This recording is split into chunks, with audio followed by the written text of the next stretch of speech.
There we are. Oh, hey! Hibbity hoobity hoo! Welcome, everyone, to Trashterpiece Theater. Tonight, we shall be playing the imaginary Invalid by Molière. Oh, Invalid. Molière. And let's... Welcome to Trashterpiece Theater.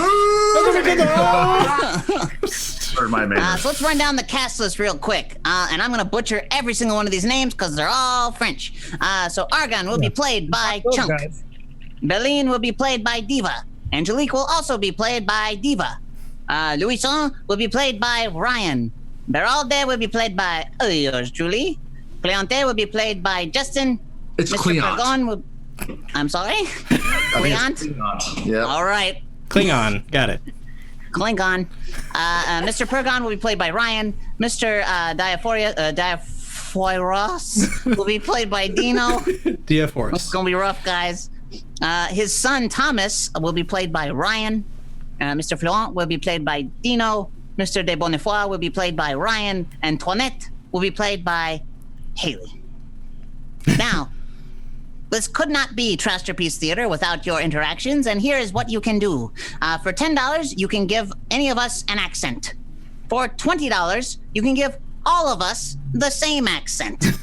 For $50, you're backwards, Diva. You're backwards. You're back. For $50, you can make all of us swap roles. And we've changed a little bit how that works, so it's a little more random this go around. And then every time we hit a $100 goal, we will sing for 5 minutes. 5 minutes. We'll sing every line. And yeah, it's about it. Oh, I like the little seats down there. We still doing the $15 one? $15 one? Yeah, 2 people swap. Yeah. Oh yeah, 2 people swap. Yeah. People swap. $15. People swap. Cucumber, also on the $20 one, not just the same accent, but you guys can give us a theme, like the same theme accent, like Star Like Wars Noir, or whatever, or something like that. The Or Muppets. character. That'd be fun. Whatever. Yeah, let's do it. Yeah, because accents turned into impersonations last time. So get creative. We'll fucking do it. We'll do it. We're your monkeys.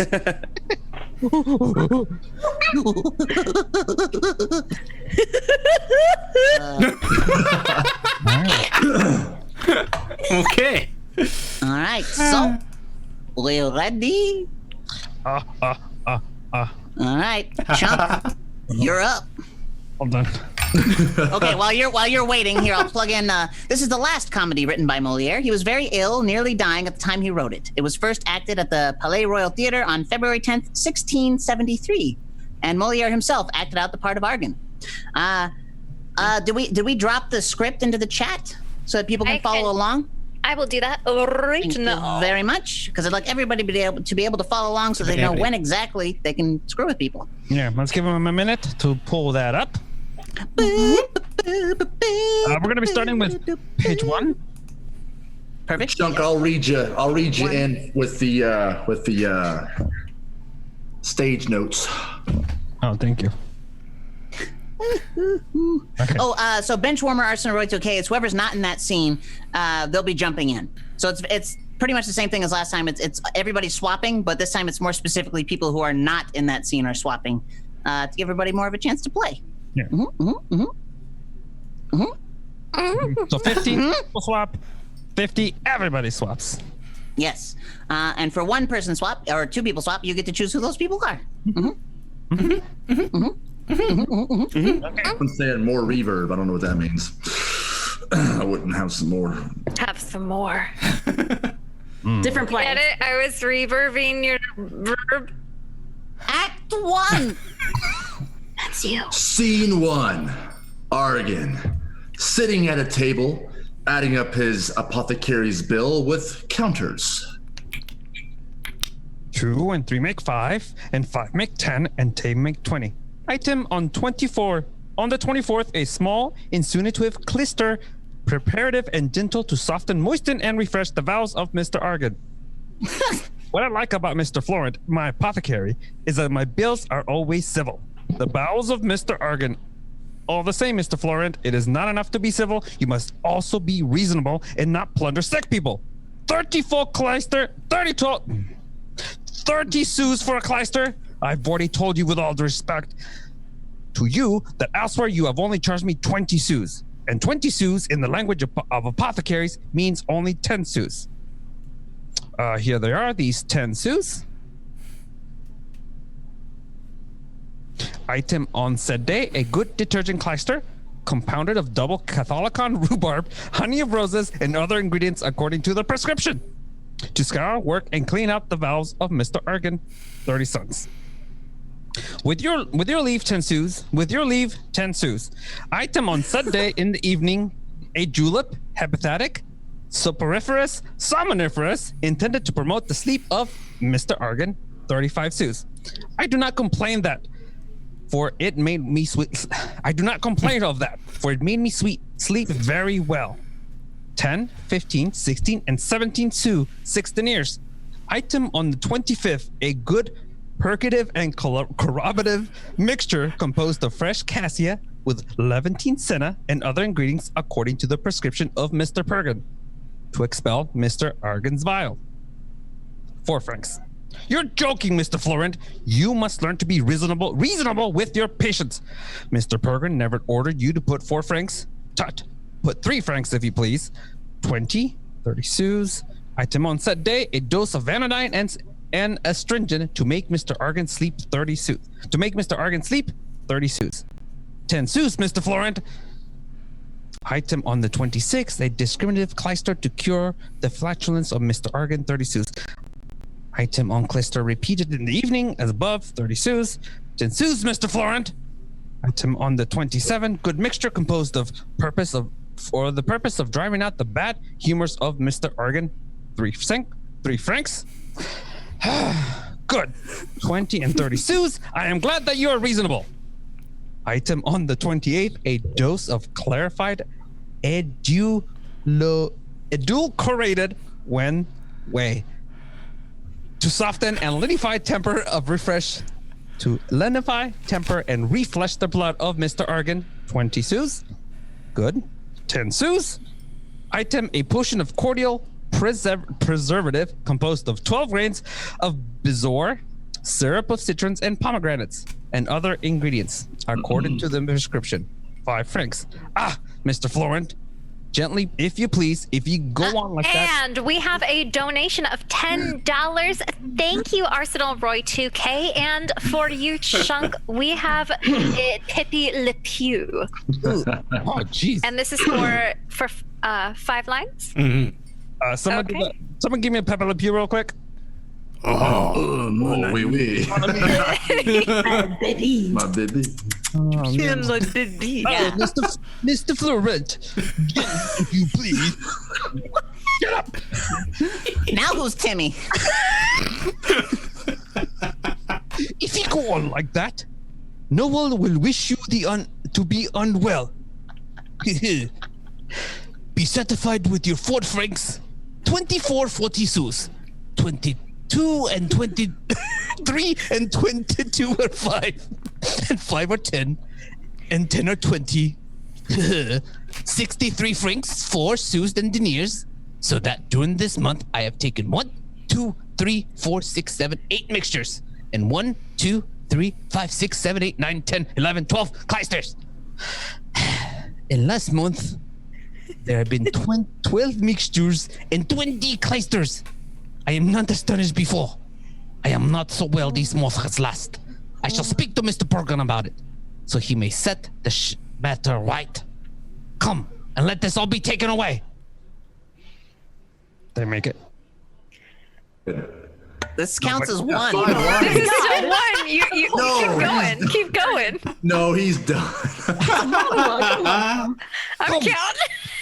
Do we want to be done? Nobody? No, he's done. Finish it. It's no use. I am Finish always the monologue and you're done. There is no way of keeping them here.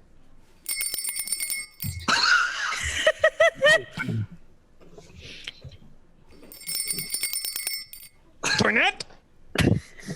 As if I didn't ring at all. You hussy! You Jade! Confound it all. Ring again. Deuce take you, you wretch! Coming. Ah, you jade, you wretch! Ow! Bother your impatience. You hurry me so much that I have knocked my head against the window shutter. You vixen! Ow! Ow! For the last hour, Ow! you have left me. Be silent, you baggage, and let me scold you. Well, that's too bad after what I have done to myself. You make me bawl till my throat is sore. You jade! And you make me break my head open. One is just as bad as the other, so with your leave, we are quits. What?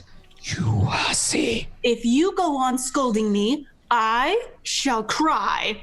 To leave me, you would. What? Shall I have to give up the pleasure of scolding her? Well, scold as much as you please. Do as you like. You prevent me, you hussy, by interrupting me every moment. If you have the pleasure of scolding, I surely can have that of crying. Let everyone have his fancy, but 'tis right. Oh. Give it up, I suppose. Take this away. Take this away. Take this away, you jade. Be careful to have some broth ready for the other that I am to take soon. This Mr. Florent and Mr. Pergin amuse themselves finely with your body. They have a rare milch cow in you, I must say, and I should like them to tell me what disease is you have for them to physic you so. Hold your tongue, simpleton. It is not for you to take control of the decrease of the faculty. Ask my daughter Angelique to come to me. I have something to tell her. Here she is, coming out of her own accord. She must have guessed your thoughts. You come just in time. I want to speak to you. I am quite ready to hear you. Wait a moment. Give me my walking stick. I'll come back directly. Go, sir. Go quickly. Mr. Florent gives us plenty to do. All the abbreviations are so similar. Toinette, Well, what? look at me a little. Well, I'm looking at you. Toinette, Well, what, Toinette? don't you guess what I want to speak about? Oh, yes, I have some slight idea that you want to speak of our young lover. For it is of him we have been speaking for the last 6 days. And you are not well unless you mention him at every turn. Well, since you know what it is I want, why are you not the first to speak to me of him? And why do you not spare me the trouble of being the one to start the conversation? You don't give me time, and you are so eager that it is difficult to be beforehand you with it on the subject. I acknowledge that I am never wary of speaking of him, and that my heart takes eager advantage of every moment I have to open my heart to you. Oh, but tell me, Toinette, do you blame the feelings I have towards him? I am far from doing so. Am I wrong in giving way to these sweet impressions? I don't say that you are. And would you have me insensible to the tender protestations of ardent love which he shows me? Heaven forbid. Tell me, do you not see as I do something providential, some act of destiny in the unexpected adventure from which our acquaintance originated? Yes. That it is impossible to act more generously? Agreed. And that he did with all this with the greatest possible grace? Oh, yes. Do you not think, Toinette, that he is very handsome? Certainly. That he has the best manners in the world? No doubt about it. That there is always something noble in what he says and what he does? Most certainly. And that there was never anything more tender than all he says to me? True.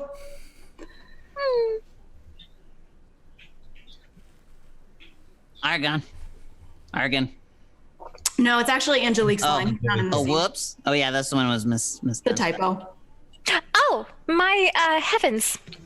And that there can be nothing more painful than the restraint under for which I am kept, for it prevents all sweet. Yeah. Sweet what? and that there can be nothing more painful than the restraint for which I am kept, for it prevents all sweet intercourse and puts an end to that mutual love with which heaven has inspired us. What is this play? You are right. Oh, but dear Toinette, tell me, do you think he loves me as much as he says he does? That's a thing hardly to be trusted at any time. A show of love is sadly like the real thing, and I have met with very good actors in that line. Toinette, what are you saying there? Alas, judging by the manner in which he speaks, is it possible that he is not telling the truth? At any rate, you will soon be satisfied on this point, and the resolution which he says he's taken of asking you in marriage is a sure and ready way of showing you if what he says is true or not. That is an all-sufficient proof. Antoinette, I mean, there is no aunt. If he deceives me, I shall never in all my life believe in any man. Well, here's your father coming back. I say, I have a piece of news for you, which perhaps you did not expect. You have been asked of me in marriage. Hello, how is that? You're smiling. It is pleasant, is it not, that word of marriage? There's nothing so funny to young girls. Nature. So from what I see, daughter, there's no need of my asking if you are willing to marry. I ought to obey you in everything, father. I am very glad that you possess such obedient that I possess. I am very glad to possess such an obedient daughter. The thing is settled then, and I have promised you. What? It is my duty. It is my duty, father, blindly to follow all you determine upon for me. My wife, your mother-in-law, wanted me to make a nun out of you. And your little sister, Louisa, also. She has always been bent upon that. The excellent creature has her reasons. She would not consent to this marriage, but I carried the day, and my word is given. Really, I am pleased with you for that, and it is the wisest thing you ever did in your life. I have not seen the person in question, but I am told that I shall be satisfied with him, and you too will be satisfied. Oh, most certainly, father. How? Have you seen him then? Since your consent to our marriage authorizes me to open my heart to you, I will not hide from you that chance made us acquainted 6 days ago, and that the request which has been made to you is the result of the sympathy we felt for one another at first sight. Oh. Did they not tell me that? But I am glad of it. It is much better that things should be so. They say that he is tall, a well-made young fellow. Yes, father. Of fine build? Yes, indeed. Pleasant? Certainly. A good face? Very good. Steady and of good family? Quite. With very good manners? The best possible. And speaks both Latin and Greek. That I don't know about. And that he will in 3 days be made a doctor. He, father? Yes. Did he not tell you? No. Oh, group accent. Billy Crystal and Carol Kane's characters from The Princess Bride. That's Miracle Max and his wife. Hang on. What? Have fun storming the castle. How did Carol Kane sound? I'm not a witch, I'm your wife. I don't know if I want to be that anymore. Very. Yeah. No, indeed. Oh, who told you? Mr. Perkin. Does Mr. Perkin know him? What? What a question. Of course he does. Of course he knows him. One of you can be Billy Crystal in this. Just like the point out. Billy Crystal sound in that movie. Similar. How do you make a Billy Crystal sound? It was Where very the like New mutton York is Jew. nice and lean. Yes. Oh, that's it. Yeah. Cleante is the nephew of Mr. Perkin. Well, this is great. Perfect, nailed it. Is anyone counting for them? I think I'm at 3. I'm in this scene. Can somebody else count? I'm counting my own. Okay. It's you, Where do we leave off? Junk. What client we were speaking about him? Oh. What a question! Of course he knows him, since he's his nephew. Wait, what? I thought I was doing that one. Big one, who gives a shit? He's the nephew of Mr. Burton. What? Client? Cleont. We're speaking about him. Who has asked you in marriage? Yes, of course. Well, he is nephew of Mr. Perkin and the son of his brother-in-law, Mr. Diforius, and his son is called Thomas Diforius, not Client. Mr. Viord and I decided upon this match this morning, and tomorrow this future son-in-law will be brought to me by his father. What is the matter? You look all scared. It is because, Father, I see that you have been speaking of one person and I another. What? What?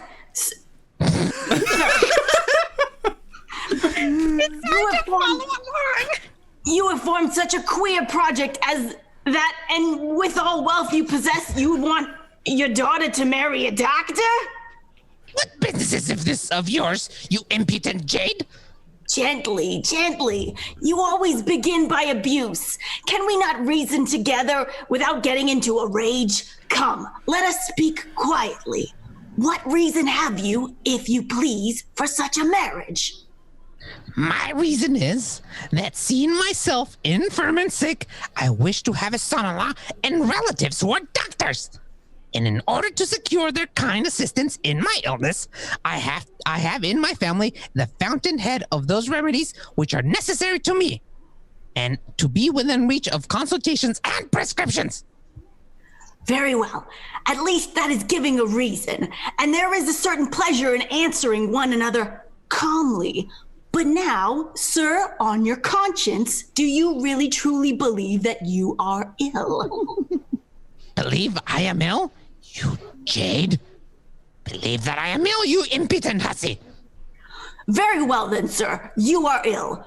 Don't let us quarrel about that. Yes, you are very ill. I agree with you upon that point, more ill than you think. Now, is that settled? But your daughter is to marry a husband for herself, and she is not ill. What is the use of giving her a doctor? It is for my sake I give her this doctor. And good daughter ought to be delighted to marry for the sake of her father's health. In good truth, sir, I shall, as a friend, give you a piece of advice. What is this advice? Not to think of this match. And your reason?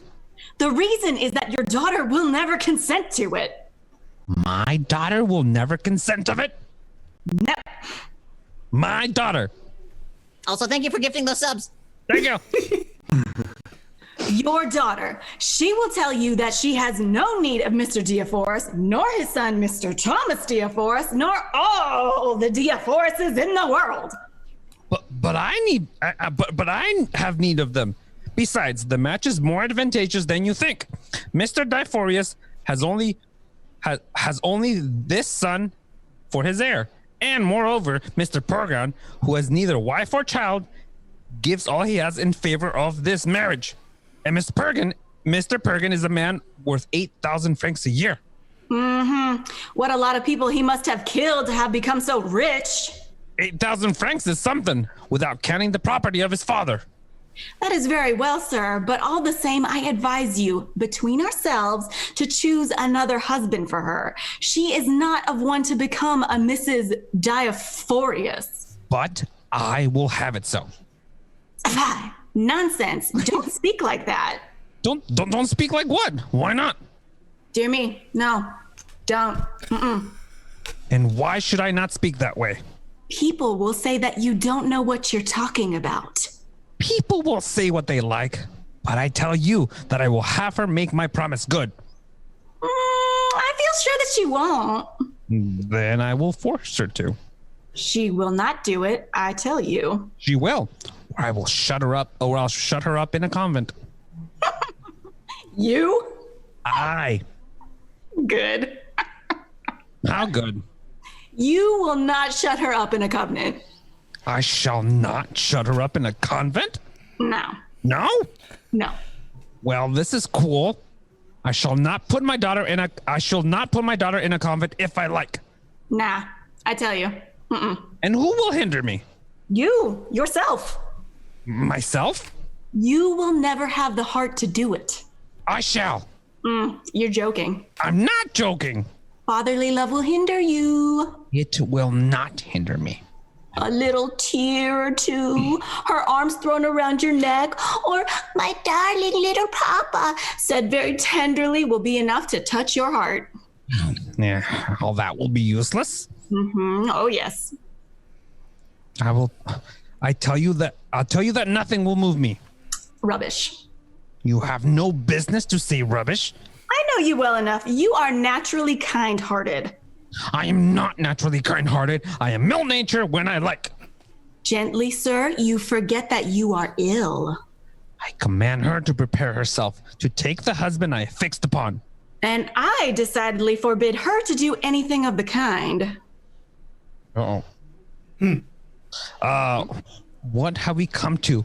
What boldness of this for a scrub of servant to speak to me in such way before her master? When a master does not consider what he is doing, a sensible servant should set him right. You impotent girl, I will kill you! It is my duty to oppose what would be a dishonor to you. It is my duty to oppose what you would be the dishonor to you. Wait. Nope. He is indeed ill. Reverb. Come here. Let me teach you how to speak. I interest myself in your affairs as I ought to do. I don't wish to see you commit any folly. No, I will never consent to this marriage. Worthless hussy! I won't have her marry your Thomas Dufour. Listen! She will obey me sooner than you.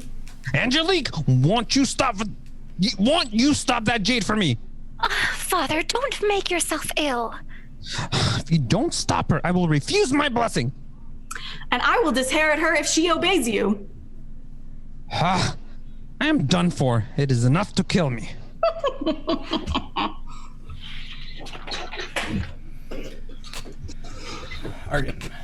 Scene 4. Sorry. This is Directly below scene 3. I had to change the size of the text. It screwed me up. Come near, my wife. What ails you, my poor dear husband? Come to help me. Oh, what is the matter, my darling little child? My love. My love. They have just put me in a rage. Alas, my poor husband. Oh, why is that my own dear pet? That jade of yours, Toinette, she has grown more insolent than ever. Don't excite yourself.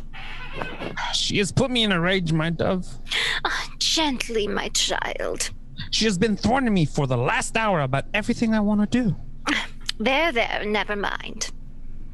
And has the impudence to say that I am not ill. She is an impertinent hussy. You know, my soul, what the truth is. Yes, my darling, she is wrong. My own dear, that jade will be the death of me. Now, don't. She is the cause of all my bile. Don't be so angry. I've asked you ever so many times to send her away. Alas, my child, you're my husband, but still I call you my child. I'm not quite understanding why. There is no servant without defects. We are obliged to put up at times with their bad qualities on account of their good ones. The girl is skillful, diligent, careful, and above all, honest. And you know that in our days we must be very careful of the people we take into our house. I say, Toinette. Madam? How is this? Why do you put my husband in a passion? I, madame? Alas, I don't know what you mean. And my only aim is to please master in everything. Deceitful girl. He said to us that he wished to marry his daughter to the son of Mr. Diaphorus. I told him that I thought the match was very advantageous for her, but I believed he would do better to put her in a convent. There is not much harm in that. I think she is right. Dearie, do you believe her? She is a vile girl, and she has said 100 insolent things to me. Well, I believe you, my dear. Come, compose yourself. And you, Toinette, listen to moi. If you ever make my husband angry again, I will send you away. Come, give me his fur coat and some pillows that I may make him comfortable in his armchair. You are all, anyhow. Pull your nightcap right down over your ears. There is nothing that gives people such bad colds as letting in the air through the ears. Ah, dearie, how much obliged I am to you for all the care you take of me. Raise yourself a little for me to put this under you. Let us put this one for you to lean upon, and this on the other side, and this one behind your back, and this other to support your head. And this other to keep you from the evening damp. You rat! You want to smother me! Now, what is it again? I can hold out no longer. But why do you fly into such a pit of passion? I thought she was doing right. You don't know, darling, the wickedness of that villainous baggage. She has altogether upset me. And I shall want more than 8 different mixtures and 12 injections to remedy the evil. Come, my dearie, compose yourself a little. Lovely, you are my only consolation. Poor little pet. To repay you for all the love you have for me, my darling, I will, as I told you, make my will. My soul, do not speak of that, I beseech you. I cannot bear to think of it, and the very word will makes me die of grief. I had asked you to speak to our notary about it. Well, there he is, close at hand. I have brought him with me. Make him come in then, my life. Alas, my darling, when a woman loves her husband so much, she finds it almost impossible to think of these things. Come here, Mr. Bonnefoy. Come here, take your seat, if you please. My wife tells me, sir, that you are a very honest man and altogether one of her friends. I have therefore asked her to speak to you about which wish I make. Alas, I cannot speak of these things. She has fully explained to me your intentions, sir, and what you mean to do for her, but I have to tell you that you can give nothing to your wife by will. But why so? It is against custom. If you were in a district where statute law prevailed, the thing could be done. But in Paris, and in almost all places governed by custom, it cannot be done, and the will would be held void. The only sentiment that man and wife can make on each other is by mutual donation while they are alive, and even then, there must be no children from either that marriage or from any previous marriage at the decease of the first who dies. It is a very important custom that a husband can leave nothing to his wife whom he loves, but by whom he is tenderly loved, and who takes so much care of him. I should consult my own advocate to see what I can do. It is not to an advocate that you must apply, for they are very particular on this point and think it a great crime to bestow one's property contrary to the law. They are people to make difficulties and are ignorant of the bylaws of conscience. There are others whom you may consult with advantage on that point, and who have expedients for gently overriding the law, and for rendering just that which is not allowed. These know how to smooth over the difficulties of an affair, and to find the means of eluding customs by some indirect advantage. Without that, what would become of us every day? We must make things easy, otherwise we should do nothing, and I wouldn't give a penny for our business. My wife had rightly told me, sir, that you were a very clever and honest man. What can I do? Pray, give her my fortune and deprive my children of it. Well, fancy stuff is always British, but the British controlled the Caribbean for a long time, and yet no fancy stuff set there. Why not a Caribbean accent now? Group accent, everyone. Caribbean. Caribbean? Caribbean. Hey. Good luck. The girls gone wild, man. That kind of stuff. Okay, I'm just odd wondering example? if it's Kosh, because that's the only thing I can think of too is Jamaica. How about everyone just do their best, worst Hermes Conrad so we don't feel bad about ourselves? I don't know who Hermes Conrad is. From Futurama. Yeah, I don't watch Futurama.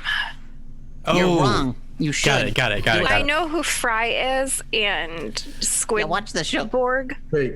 Yo. Squidward. Yeah. Oh no. Little boy. What can you do? You can discreetly choose a friend of your wife, to whom you will give all of your own in due form by your will. And that friend will give it up to her afterwards. Or else you can sign a great many safe bonds in favor of various creditors who will lend their names to your wife, and in whose hands they will leave a declaration that what was done was only to serve her. You can also, in your lifetime, put in her hands ready money and bills which you can make payable to bearer. Oh. You signed up for this. I didn't sign on to do it. Caribbean. Sorry, I feel way too white to do a Caribbean accent. Just go. Do you want me to tag you in? Yeah. I don't think I. Alas, you must not trouble yourself about all that. If I lose you, my child, I will stay no longer in the world. Ah, my darling. Yes, my pet, if I were unfortunate enough to lose you, My dear wifey. life would be nothing to me. My love. And I would follow you into the grave to show, we're going Irish now, to show you all the tenderness I feel for you. You will break my heart, dearie. Confront yourself, I beseech you. These tears are unreasonable. Things have not come to that yet. Ah, sir, don't you know what it is my husband, what it is to have a husband, one who loves so tenderly? All the regrets I shall have. If I die, my darling, you will have no child from you. Mr. Bergen told me he will have the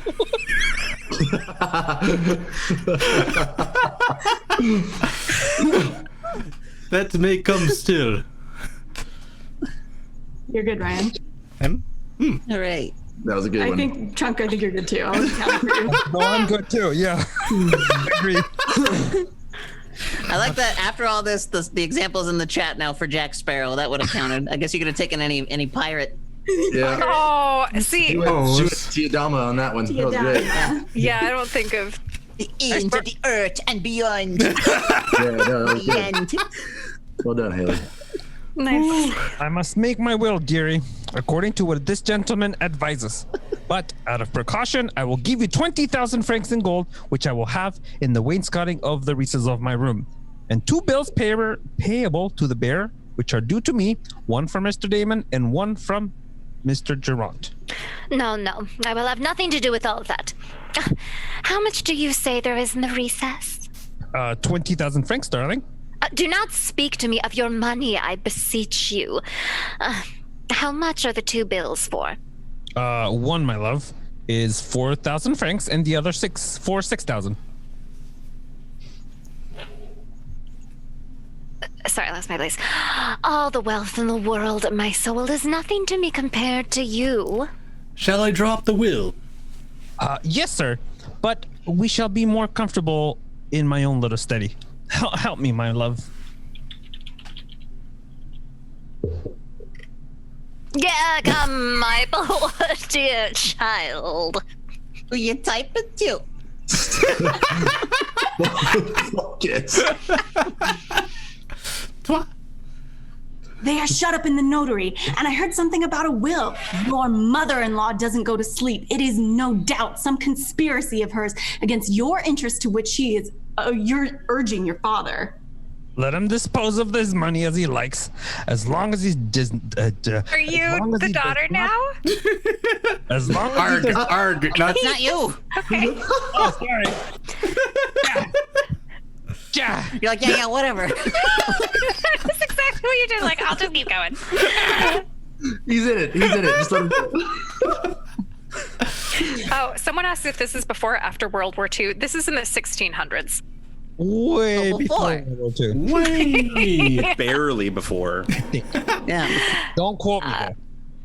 Yeah, this is definitely before. Let him dispose of his money as he likes, as long as he does not dispose of my heart in the same way.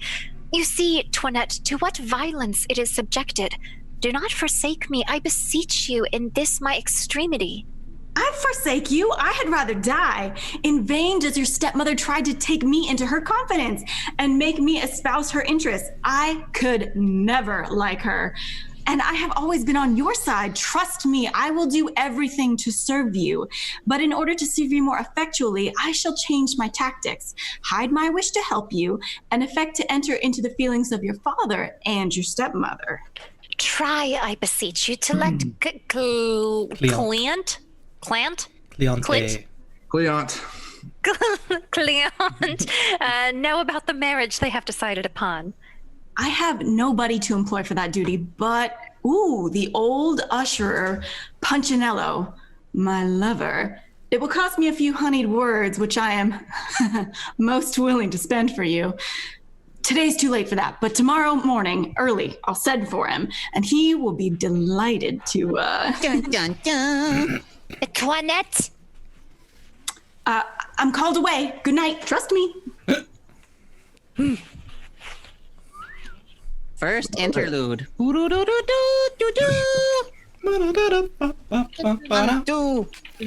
Act 2. What is your want, sir? What do I want? Oh, it's you. What a surprise. What are you coming here for? To learn my destiny, to speak to the lovely Angelique, to consult the feelings of her heart, and to ask her what she means to do about this fatal marriage of which I have been told. Very well, but no one speaks so easily as all that to Angelique. You must take precautions. And you have been told how narrowly she's watched? She never goes out, nor does she see anybody. It was through the curiosity of an old aunt that we obtained leave to go to the play where your love began, and we have taken good care not to say anything about it. Therefore, am I not here as Cleante? Nor... Valley Girls for everybody. My God. yeah. Wilbur? Therefore, am I not as Cleante, nor as I her lover, but as the friend of her music master, from whom I have obtained leave to say that I have come in his stead. Here's her father. Withdraw a little and let me tell him who you are.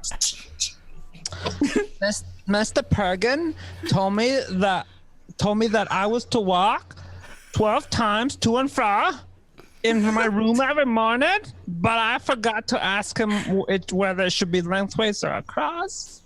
There's like a dude here to see you. Back in a lower tone, you jade.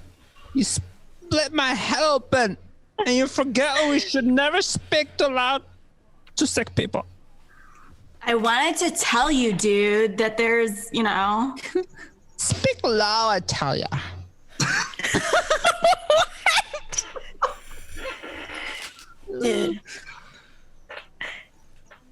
Dude. What? I tell you that. Is that? I said there's a dude here who wants to speak with y'all. I'm coming. Sir? Don't speak so loud for fear of splitting open the head of Mr. Argan. Sir, I am delighted to find you up and to see you better. How better. It is false. Master is always I had heard that your master was better, and I think that he looks well in the face. What do you mean by he is looking well in the face? He looks very bad. And it is only impertinent folks who say that he is better. He has never been so ill in his life. She is right. He walks, sleeps, eats, and drinks like other folks, but that does not hinder him from being ill. Quite true. I am hardly sorry for it, sir. I am sent by your daughter's music master.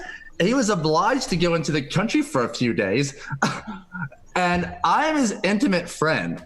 He asked me to come here in his place, to go on with the lessons for fear that if they were discontinued, she'd forget what she had already learned. Very well. Call Angelique. I think, sir, it would be better to take the gentleman to her room. No, make her come here. He cannot give her a lesson if they're not left alone. Yes, he can. Sir, it will stun you, and you should have nothing to disturb you in your state of health you're in. No, I like music, and I should be glad to. There she is. Go see if my wife is dressed.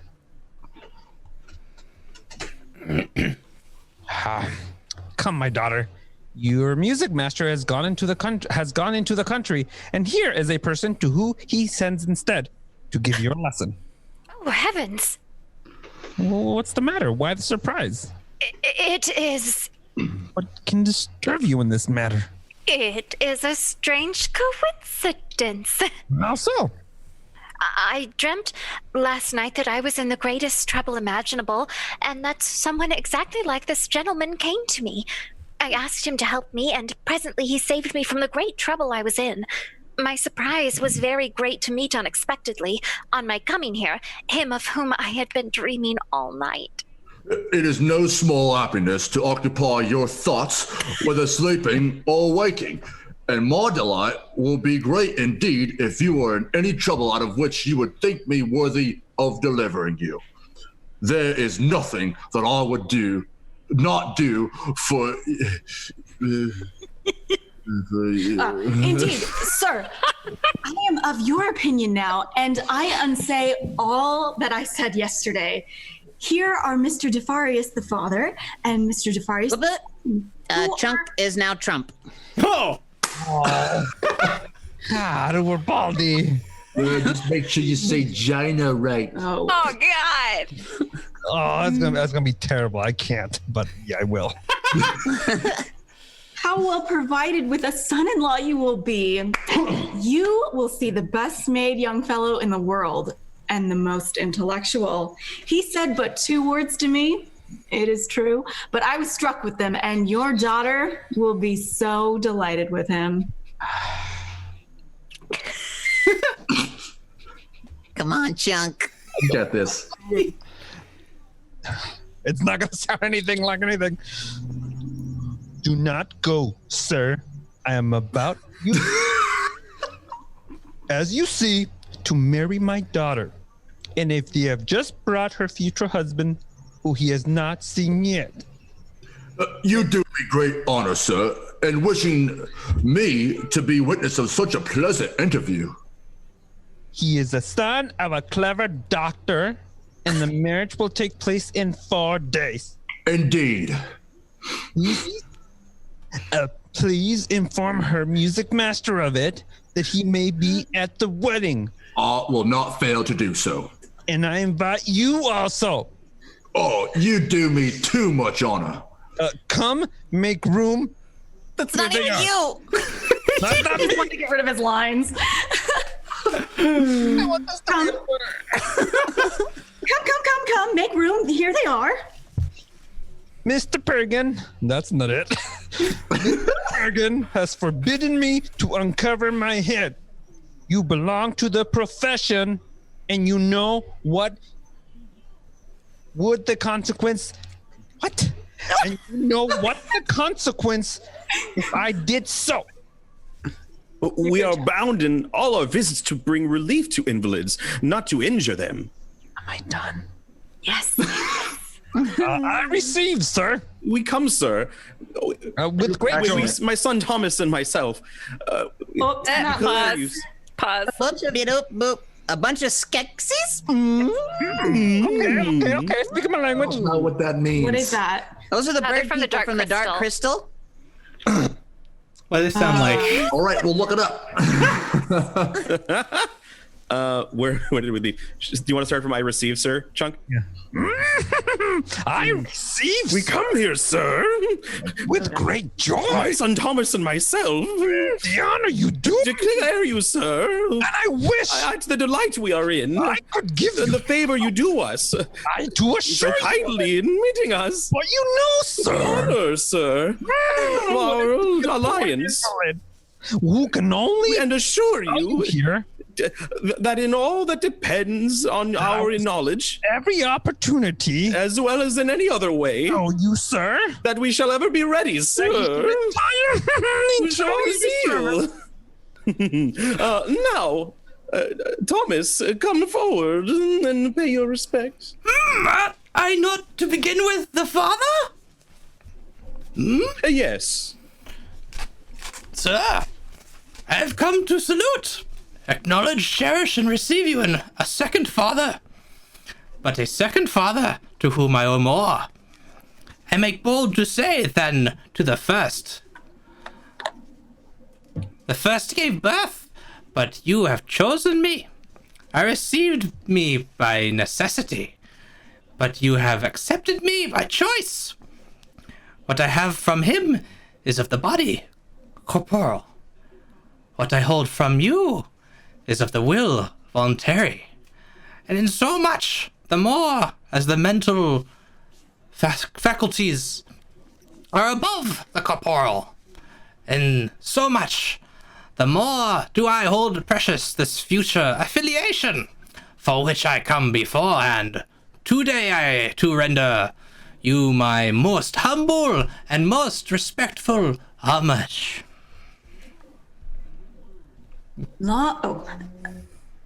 Long life to the Carlings, which sent such clever people into the world. I can't think of what they sound like. You guys sound like Yoda. I'm running with it. Has this been said to your satisfaction, Father? Optime. come bow to this gentleman. Shall I kiss? Yes. Madame, it is with justice that heaven has given you the name of stepmother, since we see it in your steps towards the perfect beauty which... It is not my wife, but my daughter that you are speaking. Where is she? She will sure come. Shall I wait, Father, till she comes? No, go through your compliments to the young lady in the meantime. Madame, at the statue... Thank you for the cheers. Thank you for the cheers. Thank you. Thank you. Mr. Eldor. Madame, at the statue of Menon gave forth a harmonious sound when it was struck by the first rays of the sun. It was like manna do I experience a sweet rapture at the apparition of the sun of your beauty. As the naturalists remarked that the flower styled heliotrope always turns towards the star of day, so will my heart forever turn towards the resplendent stars of your adorable eyes as to its only pole. Suffer me, then, madame, to make today, on the altar of your charms, the offering of a heart which longs for and is ambitious of no greater glory than to be till death. Madame, your most humble, most obedient, most faithful servant and husband. See what it is to study, and how one learns to say fine things. Well, what do you say to that? The gentleman does wonders. I don't know. And if he is as good as a doctor as he is an orator. Holy shit, he does the best chunk ever. It would be more pleasant to be one of his patients. Oh my god, it is! Certainly. It will be something admirable if his cures are as wonderful as his speeches. Now, quick! My chair and seats for everybody. Sit down here, my daughter. You see, sir, that everyone admires your son, and I think you very fortunate in being the father of such young man. Sir, it is not because I am his father, but I can boast that I have reason to be satisfied with him, and that all those who see him speak of him as a youth without guile. He is not a very lively imagination, nor that sparkling wit which is found in some others, but it is this which has always made me augur well of his judgment, a quality required for the exercise of our art. As a child, he never was what is called sharp or lively. He was always gentle, peaceful, taciturn, never saying a word and never playing at any of those little pastimes that we call children's games. It was found most difficult to teach him to read, and he was 9 years old before he knew his letters. A good omen, I used to say myself. Trees slow of growth bear the best fruit. We engrave on marble with much more difficulty than on sand, but the result is more lasting. And that dullness of apprehension, that heaviness of imagination is a mark of a sound judgment in the future. When I sent him to college, he found it hard work, but he stuck to his duty and bore up with obstinacy against all difficulties. His tutors always praised him for his assiduity and the trouble he took. In short, by dint of continual hammering, he at last succeeded gloriously in obtaining his degree. And I can say without vanity that from that time till now, has been no candidate who has made more noise than he in all the disputations of our school. There he was, rendered himself formidable, and no debate passes, but he goes and argues loudly and to the last extreme on the opposite side. He is firm in dispute, strong as a Turk in his principles, never changes his opinion, and pursues an argument to the last recesses of logic. But above all things, what pleases him in him, and what I am glad to see him follow my example in, is that he is blindly attached to the opinions of the ancients, and that he would never understand nor listen to the reasons and the experiences of the pretended discoveries of our century concerning the circulation of the blood and other opinions of the same stamp. Time out. We hit $100, so I'm going to start the clock. Oh, man. It's song time. Song time, everybody. You got the clock, Haley? Yep, and away we go. I have upheld against the circulator's a thesis which, with permission of this gentleman, I venture to present to the young lady at the first fruits of my genius. Sir, it is a useless piece of furniture to me. I do not understand these things. Never mind. Give it all the same. The picture will be of use, and we will adorn our attic with it. With the permission of this gentleman, I invite you to come one of these days to amuse yourself by assisting at the dissection of a woman upon whose body I am to give lectures. The treat will be most welcome. There are some who would give the pleasure of seeing a play with their lady love, but a dissection is much more gallant. Moreover, in respect to the qualities required for marriage, I assure you that he is all you could wish, and that his children will be strong and healthy. Do you not intend, sir, to push this way at court and obtain for him the post of physician there? To tell you the truth, I have never had any predilection to practice with the great. It never seemed pleasant to me, and I have found that it is better for us to confine ourselves to the ordinary public. Ordinary people are more convenient. You are accountable to nobody for your actions, and as long as you follow the common rules laid down by the faculty, there is no necessity to trouble yourself about the results. What is vexatious among people of rank is that When they are ill, they are positively they positively expect their doctor to cure them. How very absurd! How impertinent of them to ask of doctors to cure them! Ha! You are not placed near them for that, but only to receive your fees and to prescribe remedies. It is their only lookout to get well if they can. Quite so. We are only bound to treat people according to form. Sir, please make my daughter sing before the company. Waiting for your command, sir. And I promise, in order to amuse the company, to sing with the young lady in operetta, which has lately come out. Is this your part? Mine. Don't refuse, pray. But let me explain to you what is the scene we must sing. I have no voice, but in this case, it is sufficient. If I make myself understood, and you must have the goodness to excuse me, because I am under the necessary of making the young lady sing. Or these verses pretty. It is really nothing but a small extent of what? And what you will hear is only rhythmical prose or a kind of irregular verse. Oh no. Such passion, simplicity, make two people utter. Everyone, let us hear. Oh God, is it almost time? Nope. It's on me. Stop You got a asking. minute. You got a minute. The scene is as follows. A shepherd was paying every attention to the beauties of a play when he was disturbed by a noise close to him. On a turnaround, he saw a scoundrel who, with illicit language, was annoying us young shepherdess. Oh, I'm gonna pass out. He admittedly exposed the cause of a sex to which all men owe homage. Oh, homage. And after having chastised the brute for his insolence, it came to the shepherdess to comfort her.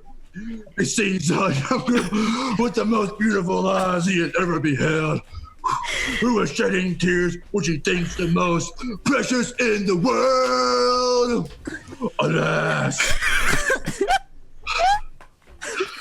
says he to himself, can anyone be above insulting in such terms? Where is the unfeeling wretch, the barbarous man to be found who will not feel touched by such tears? It's 5 minutes. Oh my gosh. I'm fixing to pass out. That was tough. I'm never going to hear the word alas the same way. You just jock rock this play. Woo. Give me a second. I'm out. Also, hi, Scabby Rooster. We saw you in there. But Oh, okay. Oh man, I want to see He this enjoys version of the able play to now. stop those beautiful tears, and the lovely shepherdess takes the opportunity of thanking him for the slight service that he has rendered her. But she does it in a manner so touching, so tender, and so passionate that the shepherd cannot resist it. And each word, each look is a burning shaft which penetrates his heart. Then is there nothing in the world worthy of such thanks? And what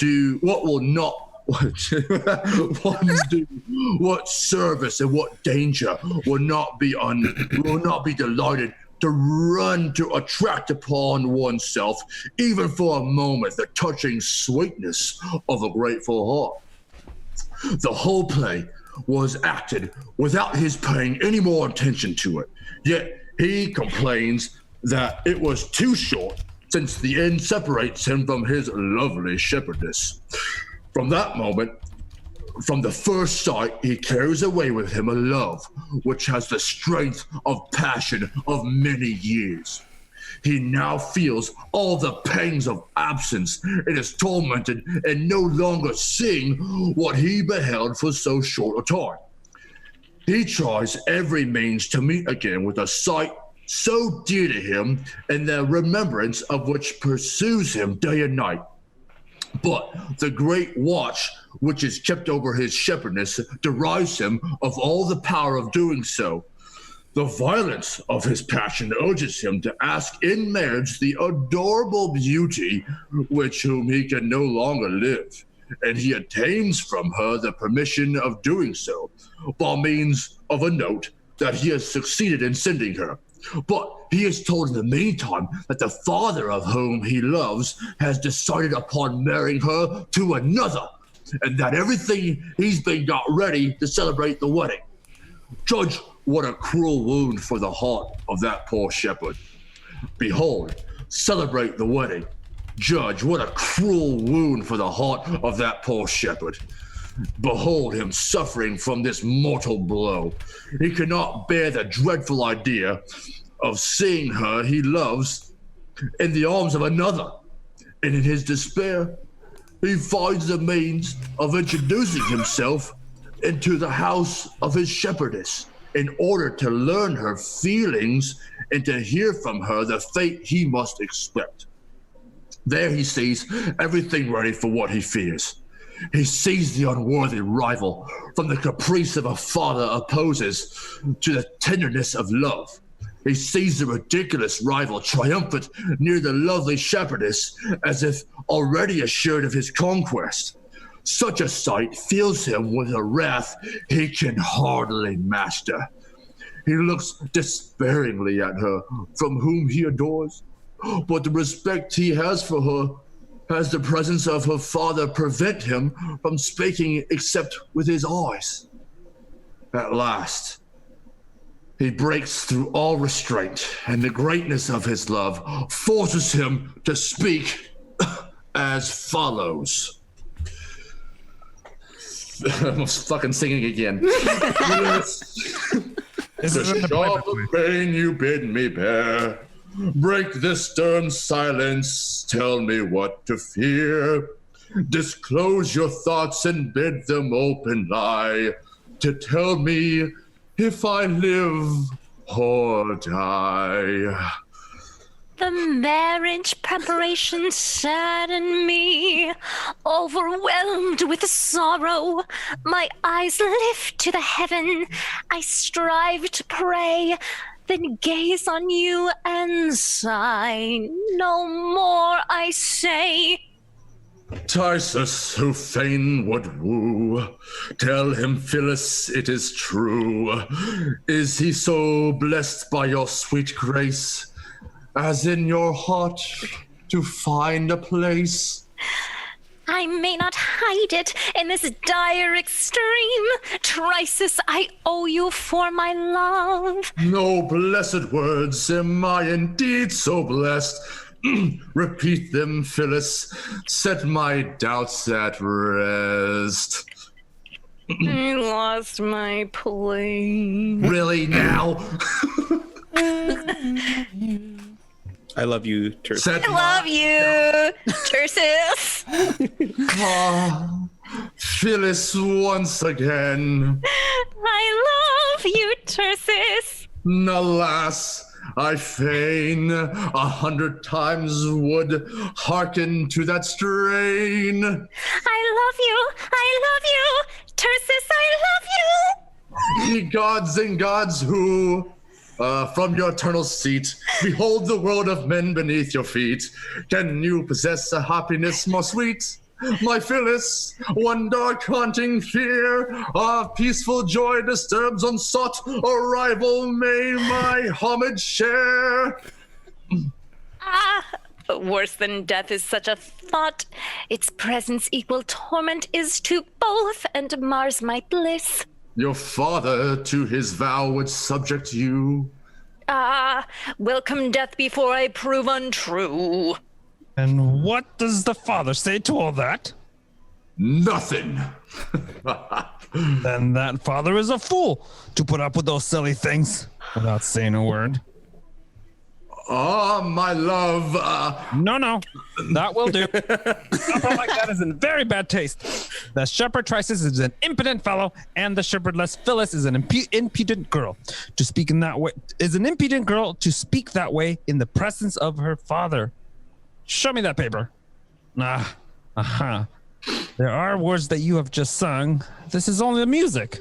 Are you not aware, sir, that the way of writing the words with the notes themselves has been lately discovered? Has it? Goodbye for the present. We have only done very well without your impotent opera. I thought I should amuse you. Foolish things do not amuse, sir. Here's my wife. Love. Here is the son of Mr. Diaphorus. Madame, it is with justice that heaven has given you the title of stepmother, since we see it in your steps. Sir, I am delighted to have you come here. Well, I am delighted to have come here just in time to see you. Since we see you, Madame, you have interrupted me in the middle of my period, and you have troubled my memory. Keep it for another time. I wish, my dear, that you had been here just now. Ah, madam, how much would you have lost by but not being at the second father? Oh, yeah. The statue of Memnon and the flower-styled heliotrope. Come, my daughter. Shake hands with the gentleman and pledge him your troth. Father! Well, what do you mean by father? Oh, it's I beseech you not to be in such a hurry. Give us time to become acquainted with each other and to see grow in us that sympathy so necessary to a perfect union. As far as I am concerned, Madame, it is already full grown within me, and there is no occasion for me to wait. Soft 9. To flirt. I am not as quick as you are, sir, and I must confess that your merit has not yet made enough impression on my heart. Oh, nonsense! There will be time there will be time enough for the impression to be made after you are married. My father, give me time, I beseech you. Marriage is a chain which should never be imposed by force. And if this gentleman is a man of honor, he ought not to accept a person who would be his only by force. Got through that line. Nego consequentium. I can be a man of honor, Madame, and at the same time accept you from the hand of your father. To do violent... What? Sorry, go on. That just made me laugh. To do violence to anyone is a strange way of setting about inspiring love. We read in the ancients, Madame, that it was their custom to carry off by main force from their father's house the maiden they wished to marry, so that later might seem to fly of her own accord into the arms of a man. The ancients, sir, are the ancients, but we are the moderns. Pretenses are not necessary in our age, and when marriage pleases us, we know very well how to go... what? We know very well how to go... Chunk. Impersonating people is one thing, but the real skill is using dialogue to impersonate a song. So, Chunk, I challenge thy skills to impersonate the Jurassic Park theme song. Oh, my lord. Okay. Thank you, Uberbaldi.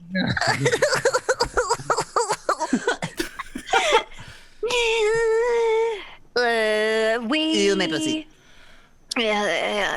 Merci.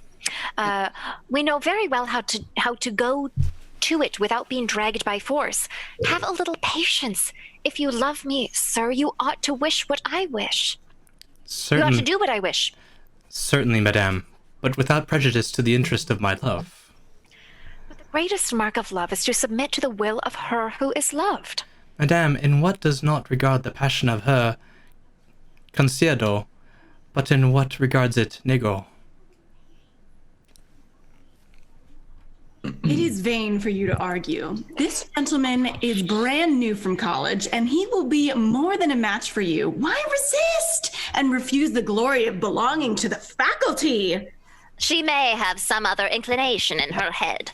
If I had, madam, it would be such as reason and honor allow.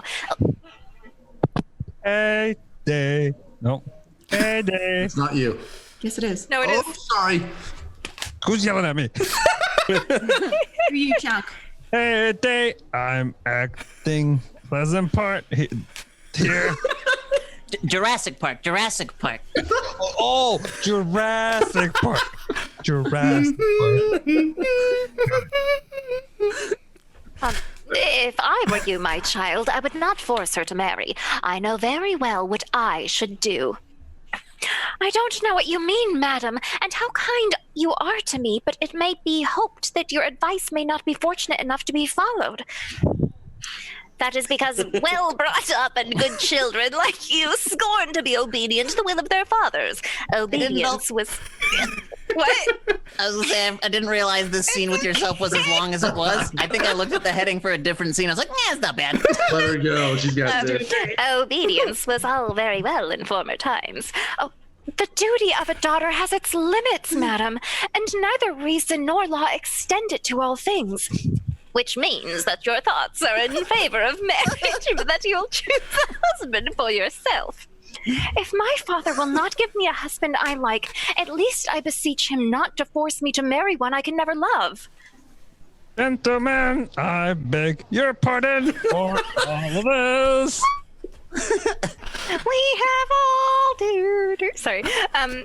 We have all our own end in marrying.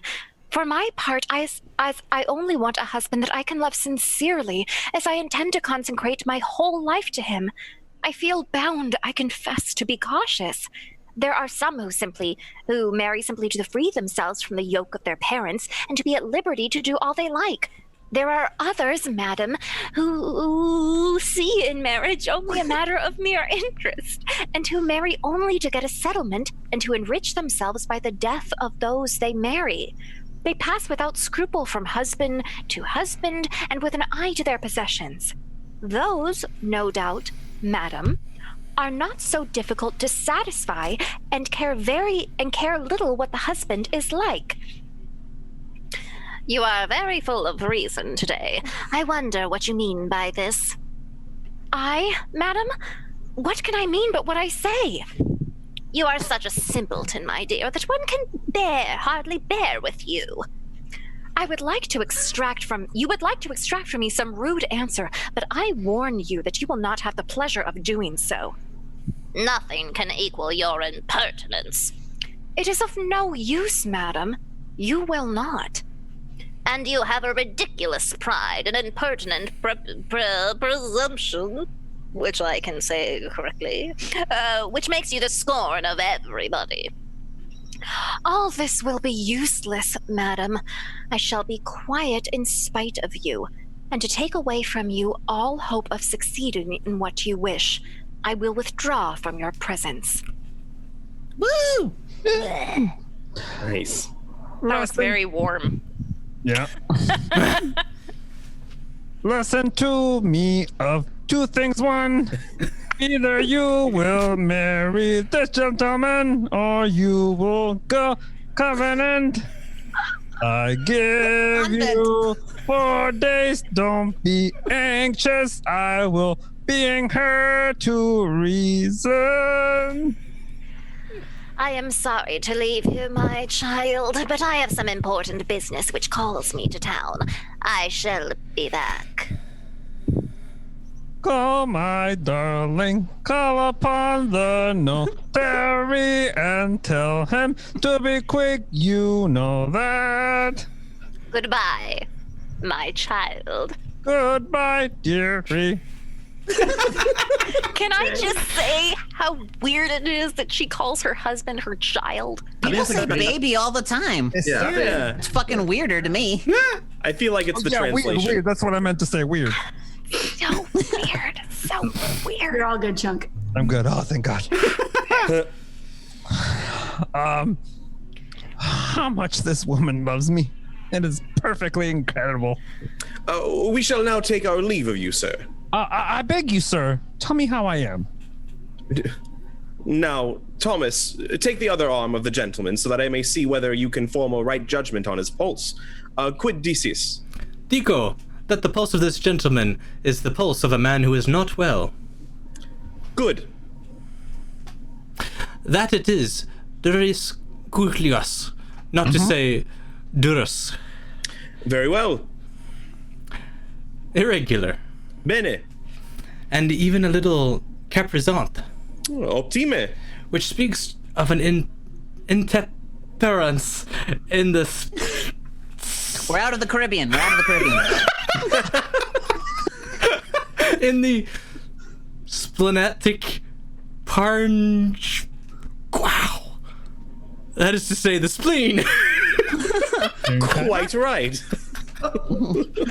It cannot be, for Mr. Perkins says that it is my liver which is out of order. Certainly. He who says parenchyma says both one and the other, because of the great sympathy which exists between them through the means of the vas breve, of the pylorus, and often of the meatus colidici, who no doubt orders you to eat plenty of roast meat. Nothing but boiled meat.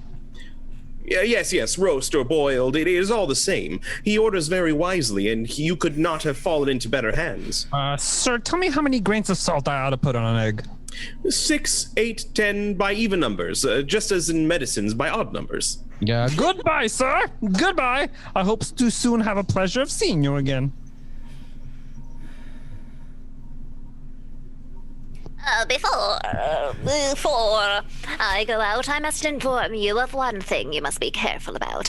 While passing before Angelique's door, I saw her with a young man who ran away as soon as he noticed me. A young man with my daughter? Yes. Your little girl, Louison, who was with them, will tell you about it. Oh. Send her here, my love. Send her here at once. The brazen-faced girl. I no longer wonder at the resistance she showed. What do you want, Papa? My stepmama told me to come to you. Yes, come here. Come nearer. Turn around and hold up your head. Look straight at me. Well? What, Papa? So? What? Have you nothing to say to me? Yes, I will, to amuse you. Tell you, if you like, the story of the ass's skin or the fable of the fox and the crow, which I have learnt lately. That is not what I want of you. Oh, what is it then? Cunning little girl. You know very well what I mean. No, indeed, Papa. Is that the way you obey me?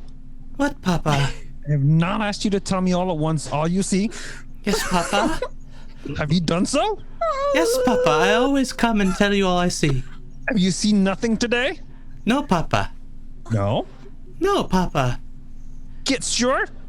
Quite sure.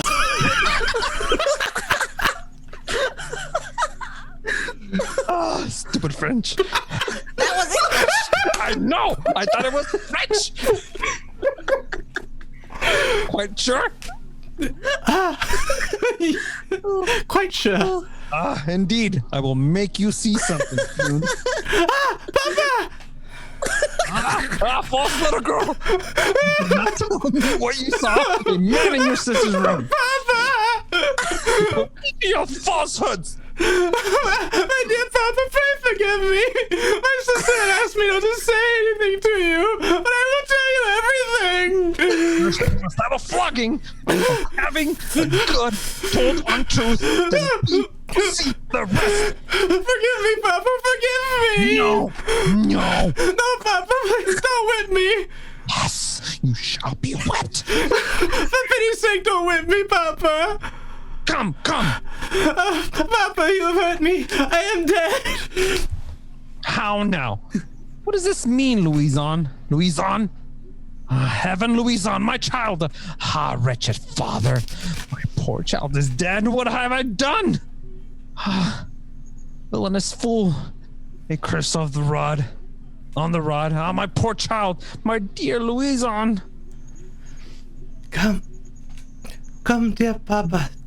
Don't weep so. I'm not quite dead yet. Just see, your cunning little wench. Well, I forgive you this one, but you must tell me everything. Oh, yes, dear Papa. Be sure to take great care, for there is my little finger that knows everything, and it will tell me if you don't speak the truth. But Papa, you won't tell sister that I told you? No. Papa, a young man came into sister's room while I was there. Well, I asked him what he wanted, and he said he was her music master? I see. Well? Then sister came. Well? She said to him, "Go away, go away, go. Good heavens, you'll drive me to despair." Well? But he would not go away. What did he say to her? Oh, ever so many things. But what? He told her this and that and other, and he loved her dearly, and she was the most beautiful person in the world. And then after? He knelt down before her, Yeah. and he kept on kissing her hands. Then my mama came to the door, and he escaped. Nothing else? No, dear Papa. Here's my little finger, which says something, though. Wait, stay. Yes, oh. Here's my little finger, which says there's something you saw. Did not tell me. Papa, your little finger is a storyteller. Take care. No, don't believe him. He tells stories, I assure you. Oh, well. We will see to that. Go away now. I pay great attention to what you see. Alone children are no longer children anyways, nowadays. What trouble? I have not even enough leisure to attend my illness. I'm quite done up. Well, brother, what is the matter? How are you? Very bad, brother, very bad. How was that? No one will believe how feeble I am. Oh, that's a sad thing indeed. No, I have hardly enough strength to speak. I came here, brother, to propose a match for my niece, Angelique. Brother, don't speak to me of that wicked, good-for-nothing, insolent, brazen-faced girl. I will put her in a convent before 2 days are over. Ah, all right. I'm glad to see that you have a little strength still left and that my visit does you good. Well, we will talk of business by and by. I have brought you an entertainment which will dissipate your melancholy and will dispose you better for what we have to talk about. They are gypsies dressed in Moorish clothes. They perform some dances mixed with songs, which I am sure you will like, and which will be good as prescription from Mr. Purgon. Come along! And that is a Gary Busey accent for you. Oh, Gary Busey. Yeah, I don't know. Gary Busey. Well, we are on the second interlude, folks, so we're each going to take a turn being one of these Moorish women singing these parts. And on the very, very last one, we'll sing it together. Oh, great. I'll start us off. Ready? Okay. I'll take the first one. Oh, you got it? You got it. Go for it, Kokyo. You can. What'd you call me? Kyo. Sure thing, Kyo. Hey. When blooms the spring of life, the golden harvest reap. Waste not your years in bootless strife till age upon your bodies creep. But now when shines the kindly light, give up your soul to love's delight. No touch of sweetest joy this longing heart can know. No bliss without alloy when love does silent show. Then up, ye lads and lasses gay, the spring of life is fair. Cloud not these hours with care, for love must win the day. Beauty fades, years roll by, lowering shades obscure the sky, and joy so sweet of yore shall charm us then no more. Then up, ye lads and lasses gay, the spring of life is fair. Cloud not these hours with care. Love must win the day. We're all singing together in the last chunk, right? Right, the last. Oh, yeah, last one. Sorry, I was confused. It's cool. I appreciated the support. Jeez, you guys are vicious. Hey. Well, then go next then, Miss Fine. Second Woman. Fine. Group They just accent. love, they bid us woo. Why seek delay? We're down all Geralt Geralt of Geralt of Rivia. Geralt the Witcher. I'm gonna look up Gary Busey because I totally just didn't do it right now. Really quickly, because We we don't do it while we sing, right? No. yeah, we're gonna wait until Wait this until is after. done, Correct. Yeah, we're wait till we're done. Yeah. Okay. and then we'll do Gary Busey, When and we then start we'll do. this stuff again. So then should we do Gary Busey and then And then, Geralt. Geralt, yeah. yeah. Only Cucumber's doing Gary Busey, I believe. Yeah, Yeah. just me. Yeah. And then I'll catch up with Geralt.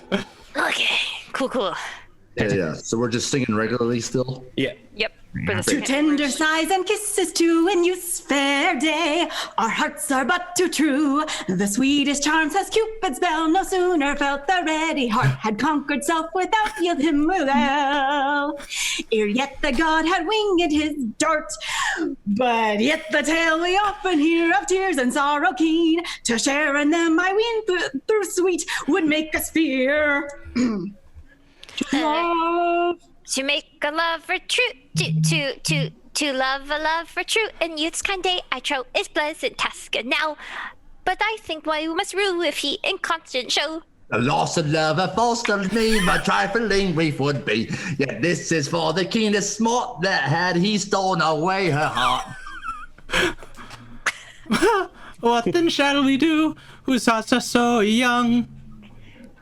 So cruel his loss. Attended by the worlds away, with your arms submit to this charm. His winds you must follow.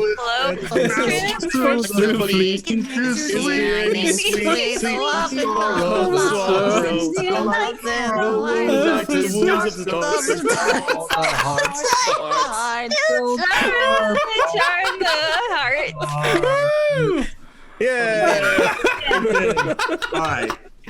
Act 3, we got There we go. Cucumber's doing Gary Busey first. Gary Busey. No, we're all doing Gary Busey. Geralt. I don't know. Yeah, okay. Wait, who's Geralt? The Witcher. The Witcher. Witcher. Fuck off, Bart.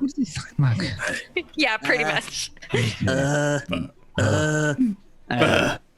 Well, brother, what do you say to that? I am just picturing his teeth, and I think he's slightly southern, right? Right. I think he's more. He's God. It's Gary Busey. Yeah, he's very. He talks to himself. I don't know. And I smile it, bop, bop, beep, bop. I'll be there. There it is. There it is. Okay. Well, brother, what do you say to that? Isn't it as good as a dose of cassia? Good cassia is a very good thing. Now, shall we have a little chat together? Wait a moment, brother. I will be back directly.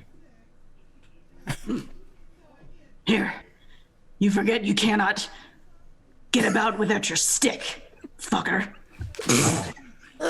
To be sure.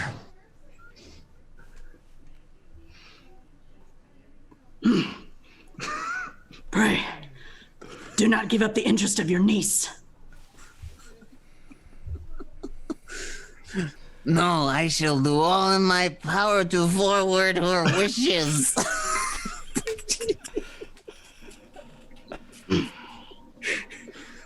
We must prevent this fucking marriage, which he has gotten into his head, from taking place. And I thought myself it would be a good thing to introduce her to a doctor here. Having a full understanding of our wishes. To discuss with him Mr. Pergun and abuse his mode of treating him. But as we have nobody to act on that part for us, I have fucking decided upon playing him a trick of my own. In what way? I'm not Geralt yet, everybody. Calm down. I have to be Geralt after this. Busey. I'm Gary Busey, damn it. It is a rather absurd idea. It may be more fortunate than good, but act your own part. Here's our man. Let me ask you, brother. Above all things, not to excite yourself during our conversation. I agree. Am I done? I have You're more. Geralt now. I'm Geralt. Let me ask you, brother, above all things, not to excite yourself during our conversation.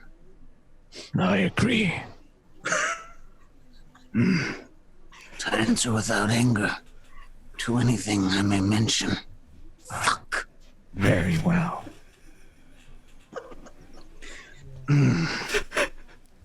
And to reason together.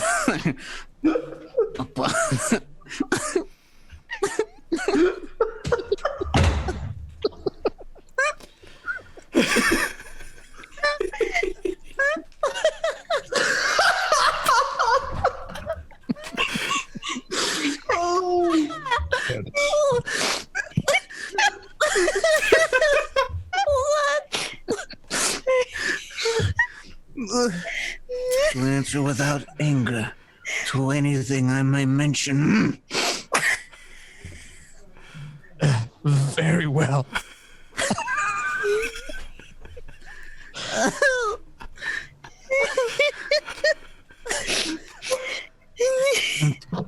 Reason together.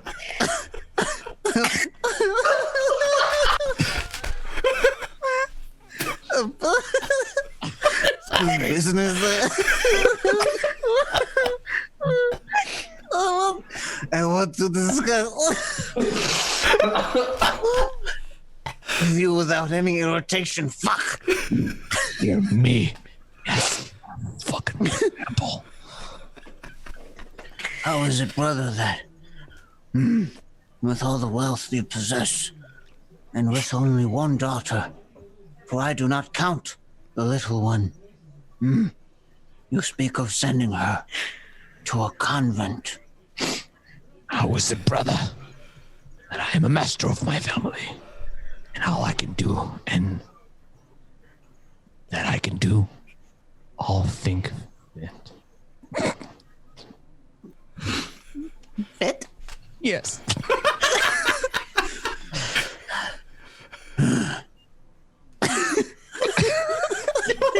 You're good, cucumber. I'm good? Yeah. Your wife doesn't fail to advise you to get rid, in that way, of your two daughters, and I have no doubt that, through a spirit of charity, she will be charmed to see them both good nuns. Oh, I see my poor wife again. It is she who does all the harm, and everybody is against her. No, brother, let us leave that alone. She is a woman with the best intentions in the world for the good of your family and is free from all interested motives. She expresses for you the most extraordinary tenderness and shows toward your children an inconceivable goodness. No, don't let us speak of her, but only of your daughter. What can be your reason for wishing to give her in marriage to the sort of a doctor? My reason is that I wish to have a son-in-law who will suit my wants. But it is not what your daughter requires, and we have a more suitable match for her. Yes, but this one is more suitable for me. But does she marry a husband for herself or for you, brother? He must do both for her, for me. He must do both for her and me, brother. And I wish to take my family of and I wish to take into my family people of whom I need. So that if your little girl were old enough, you would give her to an apothecary? Why not? It is possible that you should always be so infatuated with your apothecaries and doctors and be so determined to be ill in spite of men and nature? What do you mean by that, brother? I mean, brother, that I know of no man less sick than you, and that I should be quite satisfied with a constitution no worse than yours. One great proof that you are well, and that you have a body perfectly well made, is that with all the pains you have taken, you have failed as yet in injuring the soundness of your constitution, and that you have not died of all the medicine they have made you swallow. But you are aware, brother, that is these medicines which keep me in good health. Mr. Bergen says that I should go off. That should I go off if there were but 3 days without taking care of me? If you are not careful, he will take such care of you that he will soon send you into the next world. But let us reason together, brother. Don't you believe at all in medicine? No, brother, and I do not see that it is necessary for our salvation to believe in it. What? Do you not hold true a thing acknowledged by everybody and revered throughout all ages? Between ourselves, far from thinking it true, I look upon it as one of the greatest follies which exist among men. And to consider things from a philosophical point of view, I don't know of a more absurd piece of mummery, of anything more ridiculous than a man who takes it upon himself to cure another man. Why will you not believe that a man can cure another? For the simple reason, brother, that the springs of our machines are mysteries about which men are as of yet completely in the dark, and nature has put too thick a veil before our eyes for us to know anything about it. And then, according to you, all the doctors know nothing at all. Oh, yes, brother. Most of them have some knowledge of the best classics, can talk fine Latin, can give a Greek name to every to distinguish them. But as to what's up? You're all good now. You're good. Oh. Okay. Thanks for answering. I don't know what the fuck happened. You cut out. It was You a glitch. paused. You're good. Keep going. We told you were fine. All right. Where am I?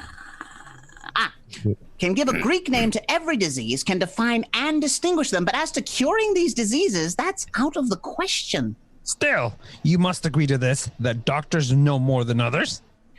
They know, brother, what I have told you, and that does not affect many cures. All the excellency of their art consists in pompous gibberish, in a specious babbling which gives you word instead of reasons, and promises instead of results.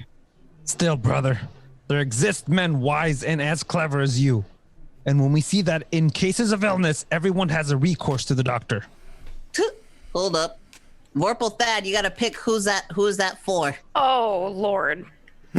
Read the script during an unseen player orgasm. Who-wee. You know, Cucumber's got a big line coming up. Not Yeah, he does. word. Like, interrupt, like, Read this during an unseen play. So does that mean somebody else Yeah. who's not in the scene has to pretend to have an orgasm? It says read the script during an... I don't actually... Vorpal Thad? Help us out here, bud. What's going on? What's up, Vorpal Thad? We'll do it. We just need to know Like what maybe you you're mean. distracted by it? or, I yeah. think it's like a Meg Ryan. Cucumber. It's when for Harry me. met It's Sally. for me. It's sort of settled. thing. It's me. Yeah. Meh, Yeah. meh, meh. Cool. Yeah, I'll save it for that bigger line in a second. I think that's fair. Thank you very much, Vorpal Thad. Is it still me? Promises instead of results.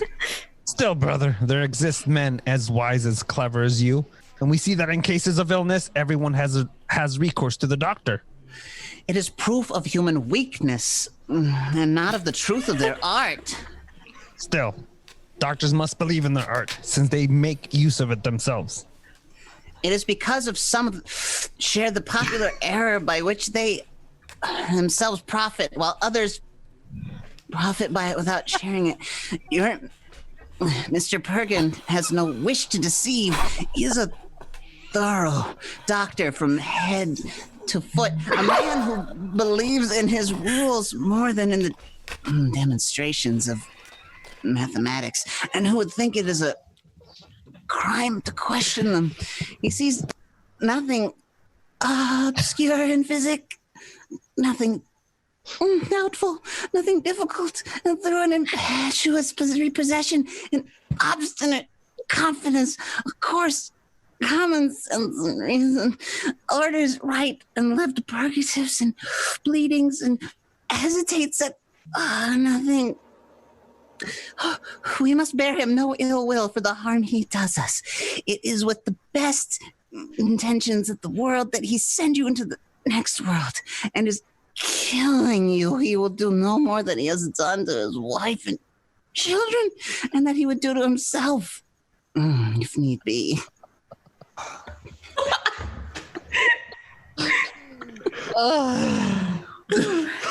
Need a cigarette there, Cucumber? I got a few more lines. Not yet. Because to fight against them? But let us come to the point. What is it to be done when one's ill? Oh, nothing, brother. Nothing? Nothing. Only rest. Nature, when we leave her free, will herself gently recover from the disorder in which she has fallen. It is our anxiety, our impatience, which is the mischief. And most men die of their remedies and not of their diseases.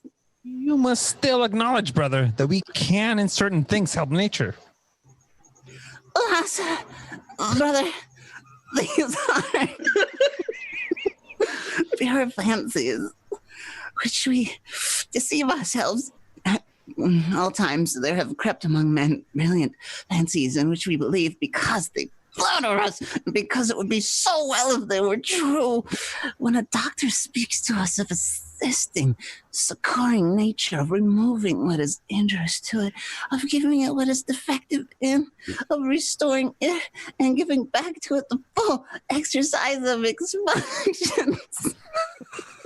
When he speaks of purifying the blood, of refreshing the bowels and the brain, of correcting the spleen, of rebuilding the lungs, of renovating the liver, of fortifying the heart, of reestablishing and keeping up the natural heat, and of possessing secrets where with no length in life of many years, he repeats you the romance of physic.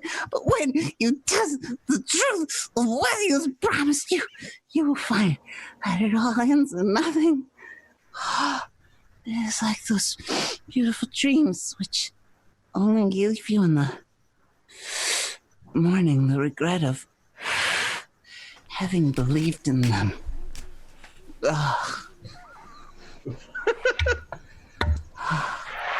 Oh, man.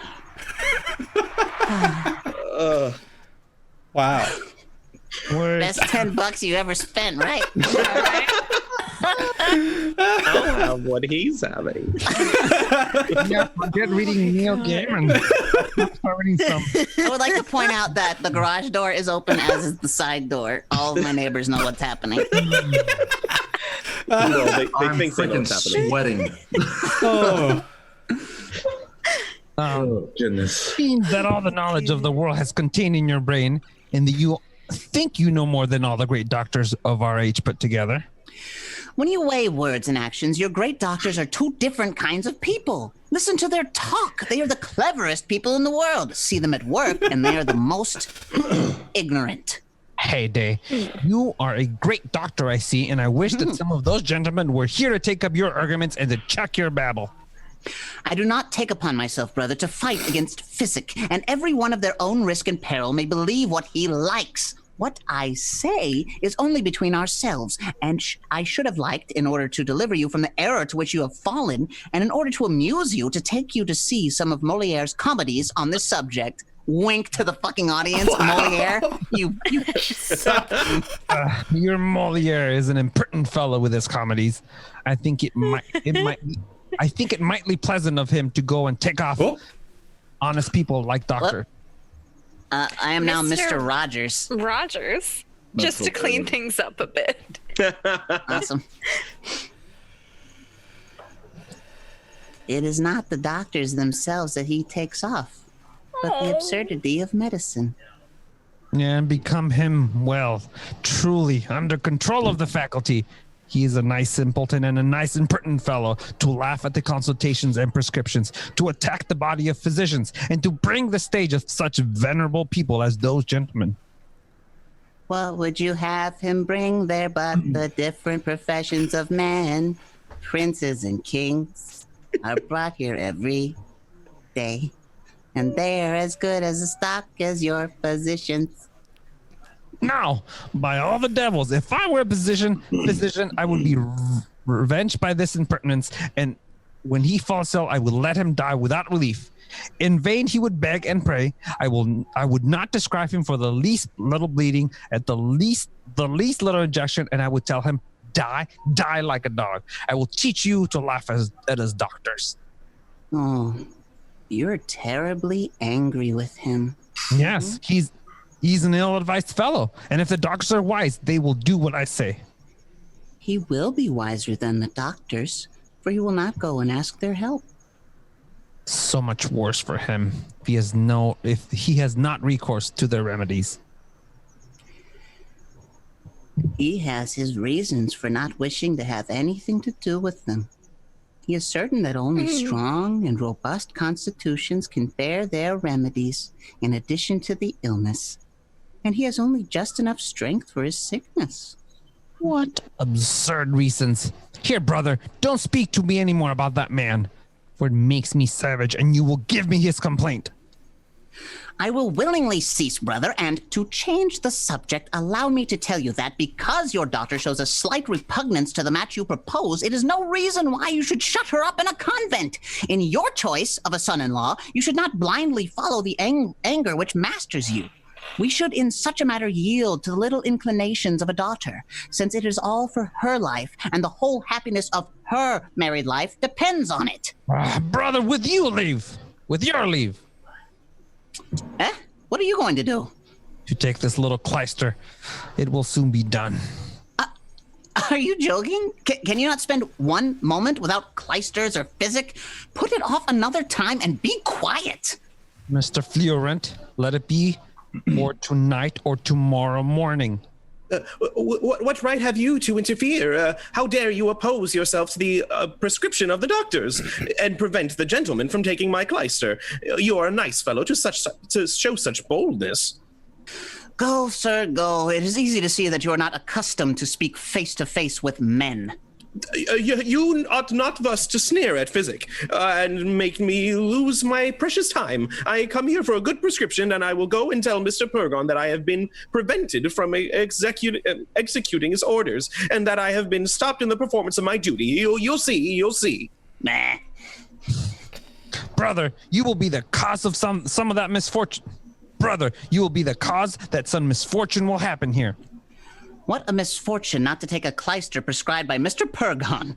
Once more, brother, is it possible that you can't be cured of this doctor disease and that you will thus bring yourself under their remedies? Brother, you speak like a man who's quite well. But if you were in my place, you would soon change your way of speaking. It is easy to speak against medicine when one is in perfect health. But what disease do you suffer from? You will drive me to desperation. I should like you to have my disease, and then we would show, and then we should see if you should prate as you do. Here's Mr. Purgon. I have just heard I have nice news downstairs. You laugh at my prescriptions and refuse to take the remedy which I ordered. Sir, it is not. What? Daring boldness. What a strange revolt of a patient against his doctor.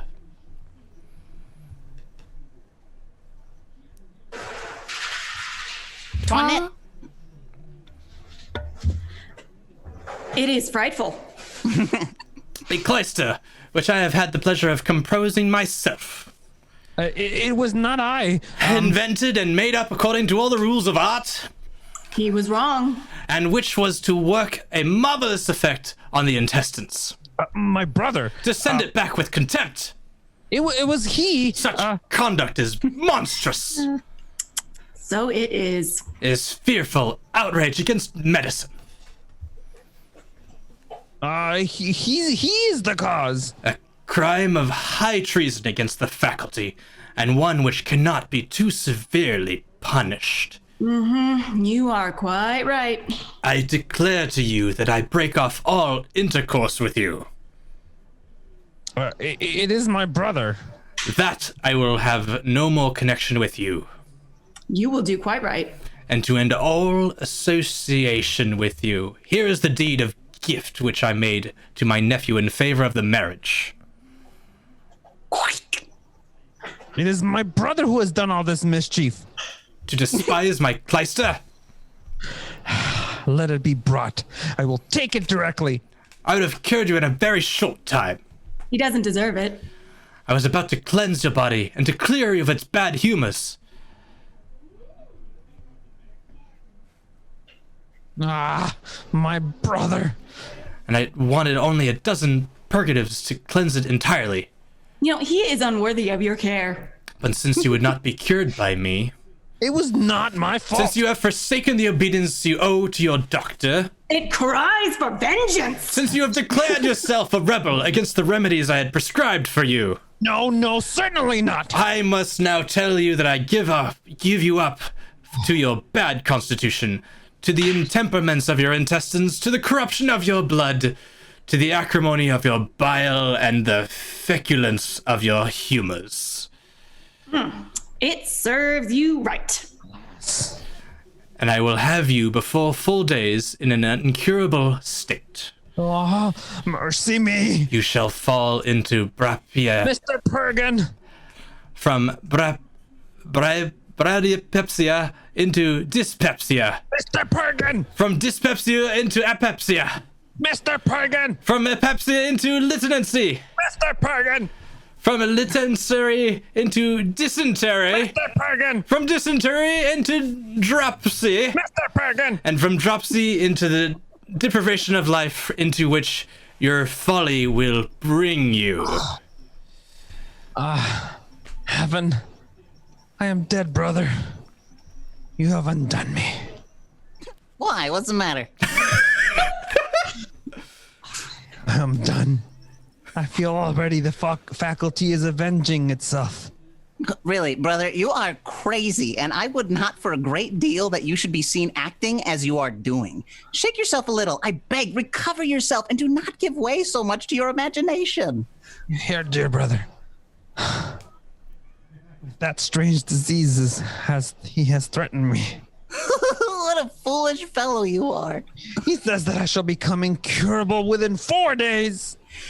And what does it signify what he says? Is it an oracle that has spoken? To hear you, anyone would think that Mr. Pergun holds in his hands the thread of your life and that he has supreme authority to prolong it or cut it short at his will. Remember that the springs of your life are in yourself, and that all the wrath of Mr. Pergun can do is little toward making you die as his remedies can do to make you live. This is an opportunity, if you should like to take it, of getting rid of your doctors. And if you are so constituted that you cannot do without them, it is easy for you, brother, to have another with whom you run less risk. Brother. He knows all about my constitution and the way to treat me. I must acknowledge that you are greatly infatuated and that you look at things with strange eyes. There is a doctor here, sir, who desires to see you. What doctor? A doctor of medicine? I ask you who he is. I don't know who he is, but he is as much like me as two peas. And if I was not sure that my mother was an honest woman, I should say that this is a little brother she has given me since my father's death. You are served according to your wish. One doctor leaves you, another comes to replace him. I greatly fear that you will cause me some misfortune. Ugh, you are harping upon that string again? I have on my mind all those diseases I don't understand. Those... Allow me, sir, to come and pay my respects to you and offer you my small services for all the bleedings and purgings you may require. I'm much obliged to you, sir. Toinette herself, I declare. I beg you will excuse me one moment, sir. I forgot to give a small order to my servant. One second. Would you not say this is really Toinette? It is true that the resemblance is very striking, but it is not the first time that we have seen this kind of thing, and history is full of those freaks of nature. For my part, I am astonished, and... What do you want, sir? What?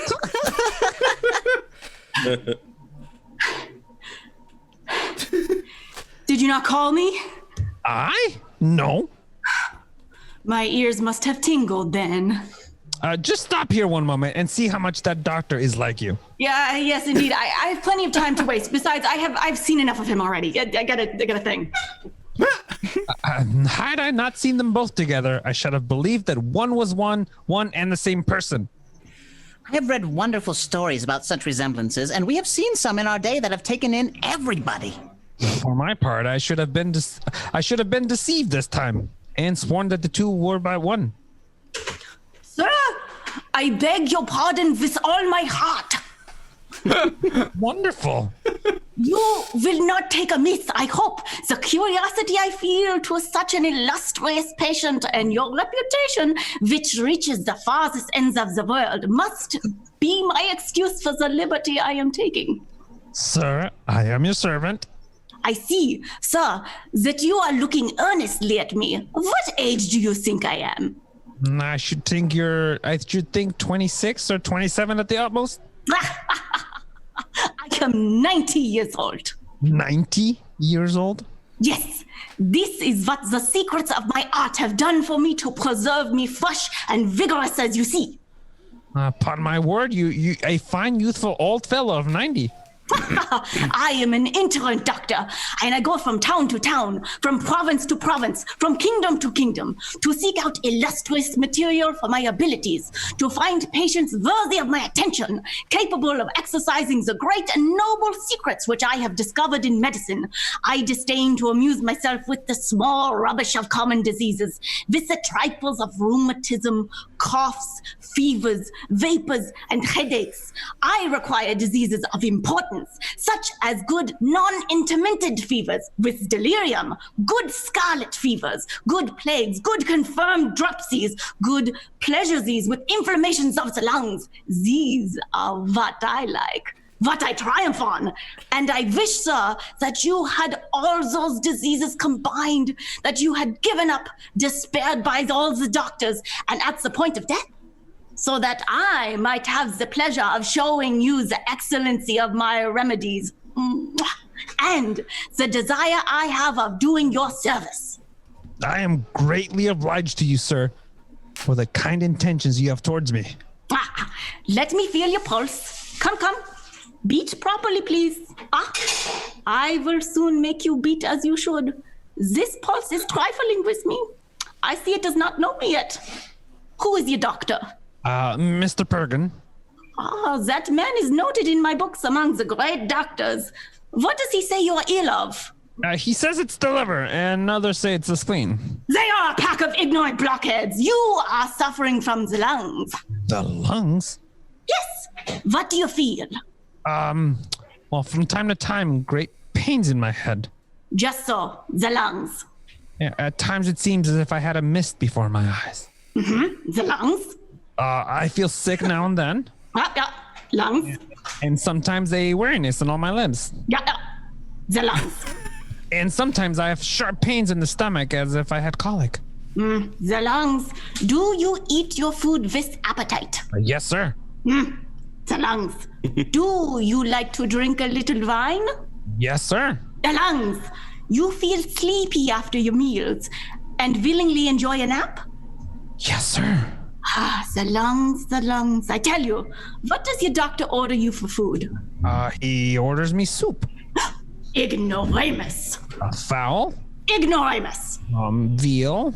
Ignoramus. Broth. Ignoramus. New laid eggs. Ignoramus. And a few prunes at night to relax the bowels. Ignoramus. And above all, to drink my wine well diluted with water. Ignoramus, ignoranta, ignorantum. You must drink your wine pure, and then to thicken your blood, which is too thin, you must eat good fat beef, good fat pork, good Dutch cheese, some gruel, rice puddings, chestnuts, and thin cakes to make all adhere and coagulate. Your doctor is an ass. I will send you one of my own school, and he will come and examine you from time to time during my stay in this town. You will oblige me greatly. What the deuce do you want with this arm? What? If I were you, I should have it cut off on the spot. Why? Don't you see that it attracts all the nourishment to itself and hinders this side from growing? Maybe, but I have need of my arm. You have also a right eye that I would have plucked it out if I were in your place.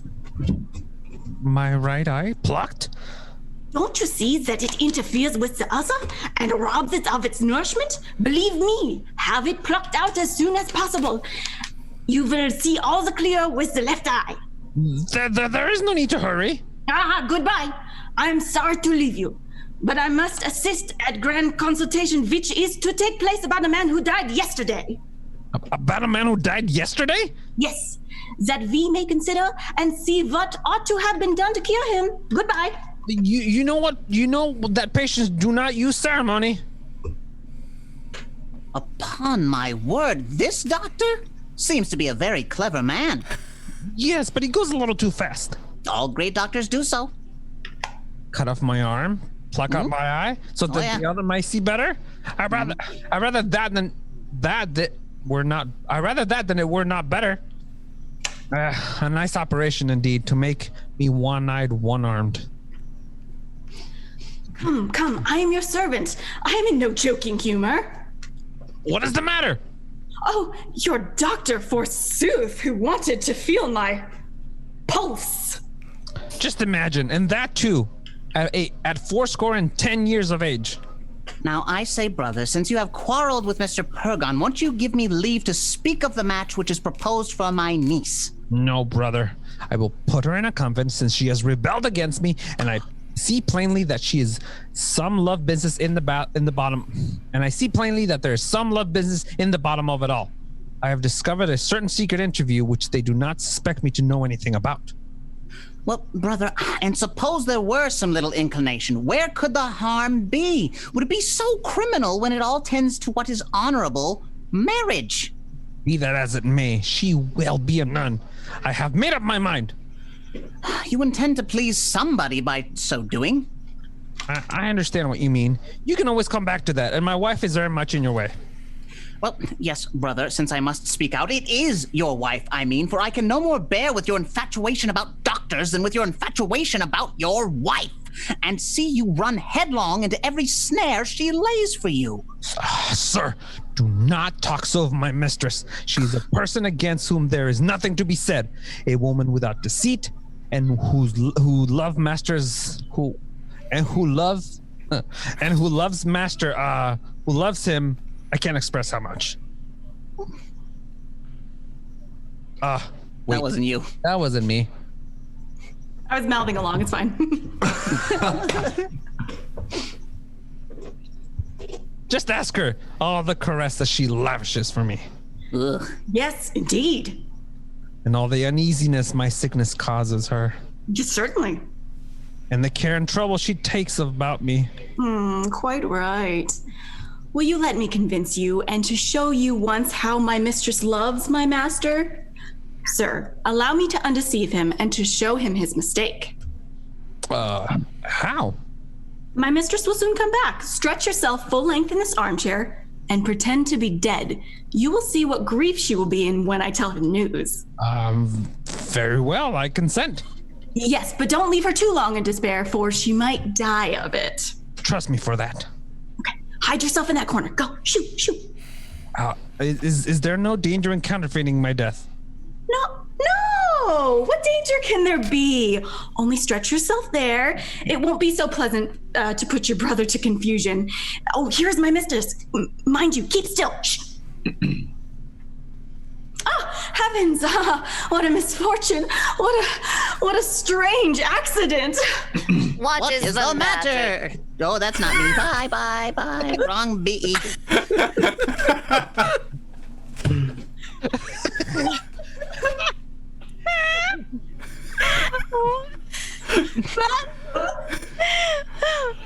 Sorry, that broke me. What is the matter, Twilight?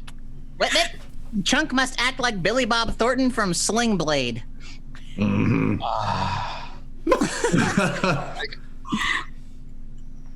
Your husband is Okay, no one answered. Wait, what? dead! My husband is dead? Alas, yes. The poor soul is gone. Are you quite certain? Quite certain.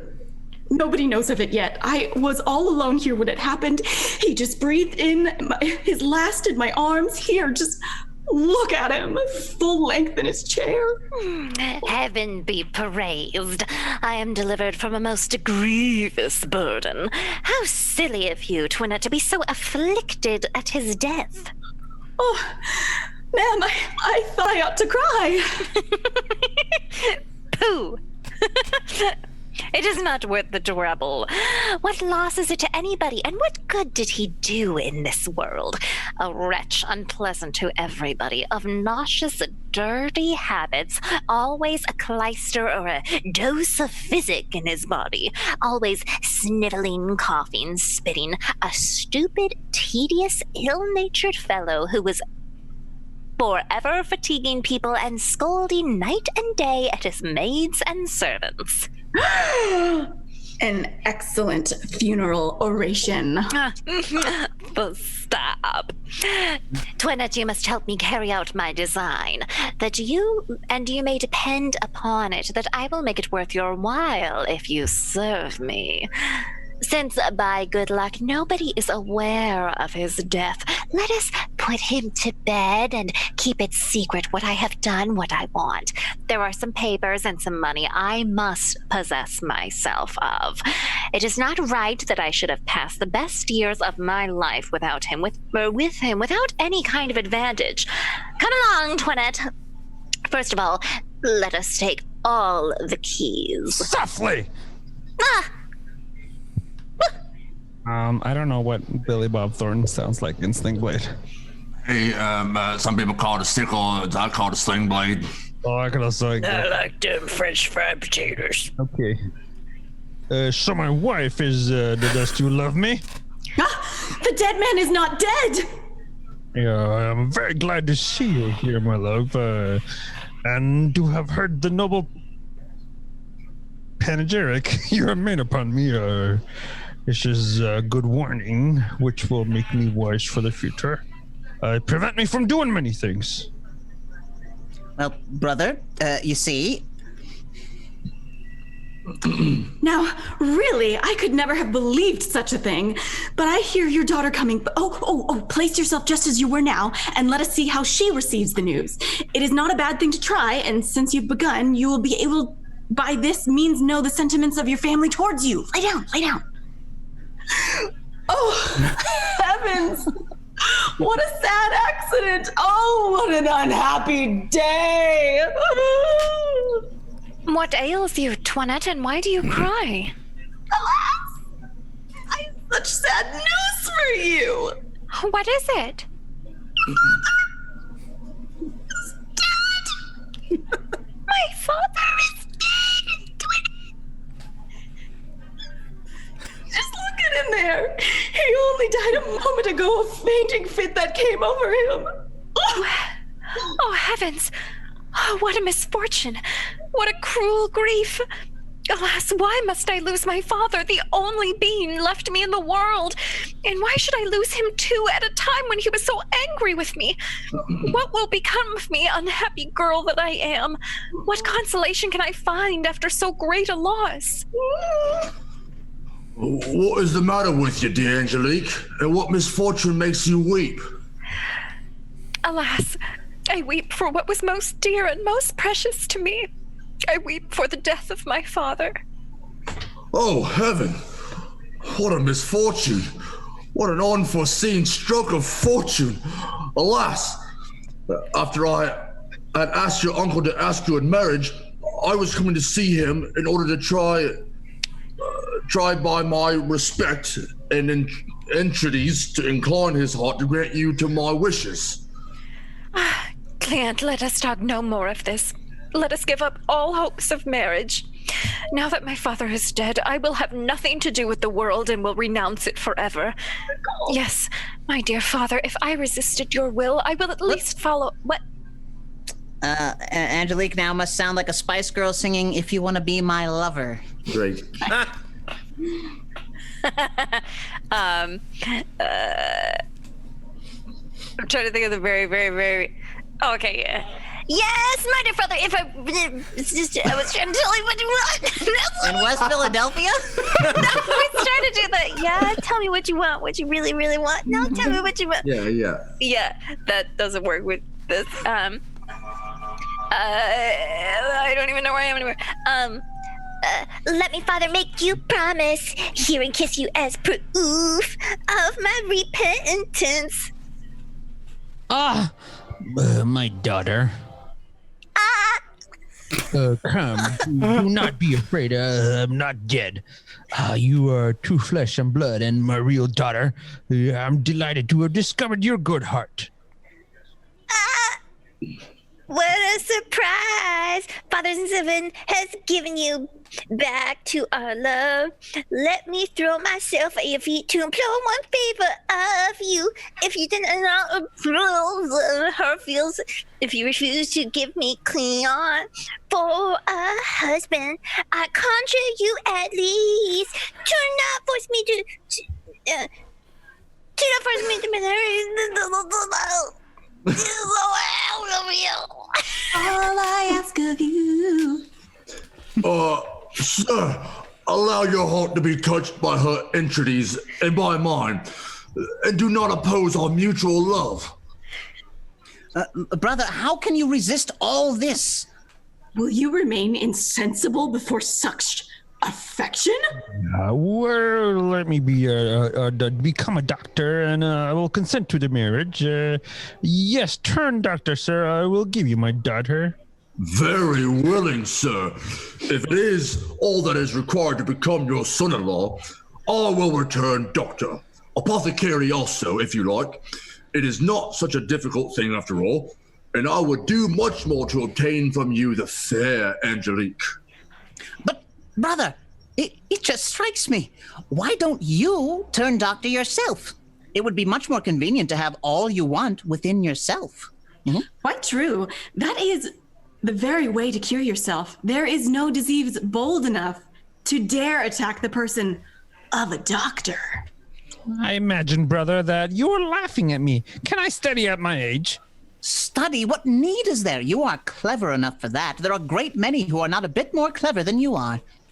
But one must be able to speak Latin as well. And you know the different diseases and remedies they require. When you put on the cap and gown of a doctor, all that will come of itself, and you will afterwards be much more clever than you care to be. What? We understand how to discourse upon diseases when we have that dress. Yes, you have only to hold forth. When you have a cap and a gown, any stuff becomes learned, and all rubbish, good sense. Look, you sir, a beard is something in itself. A beard is half the doctor. Anyhow, I am ready for anything. Shall we have this thing done immediately? How immediately? Yes, in your house. In my house? Yes, I know a body of physicians, friends, and mine who will come presently and will perform the ceremony in your hall. It will cost you nothing. But what can I say? What can I answer? You will be instructed in a few words, and they will give you in writing all you have to say. Go and dress yourself directly, and I will send for them. Well, very well. Let it be done.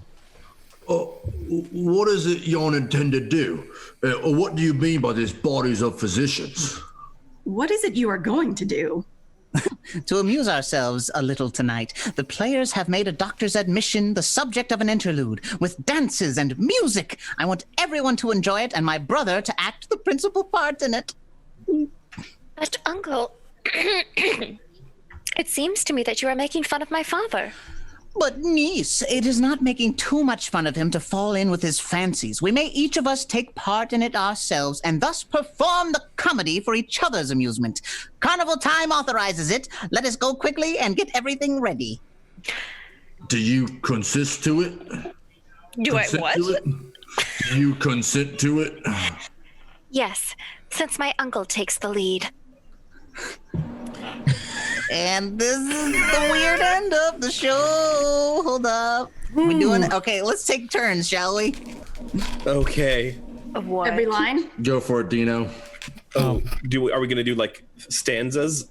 Yeah. Yeah. Wait, are we Okay. doing Latin? And then we'll do the chorus together. What's the chorus? Yep. You'll see it when you go down there. Yeah. This is We'll gonna be get there. terrible Latin. This is the nightmare part. Please follow along with your scripts in the chat. Oh, I feel God. like This it's is a gonna be a Gregorian fucking chant. mess. Someone PC me Are we singing it, or are we just chanting?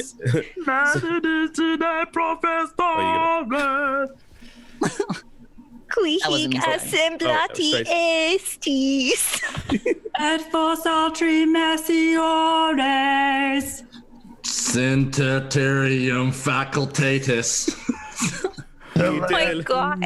Guys, this is like 10 minutes. It's really long. Chirurgia niente paticari. Ate ki tote company ki asi.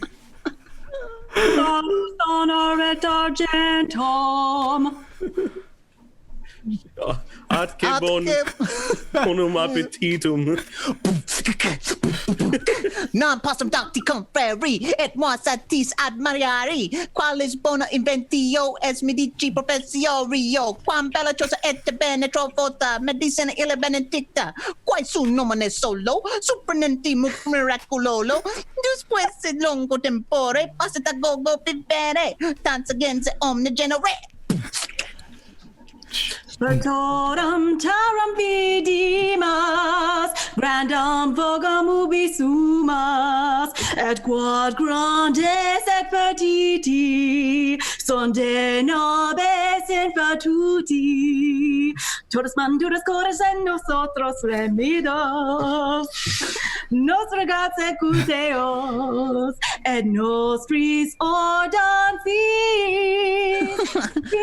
Oh no, we're all Everyone was Christopher Walken. And since it's the end, yep, we're just gonna do it. We're gonna sing it through as Christopher Walken. Great. Thank you, Arsenal. It's seriously 20 minutes long. Oh my god. It is gonna be.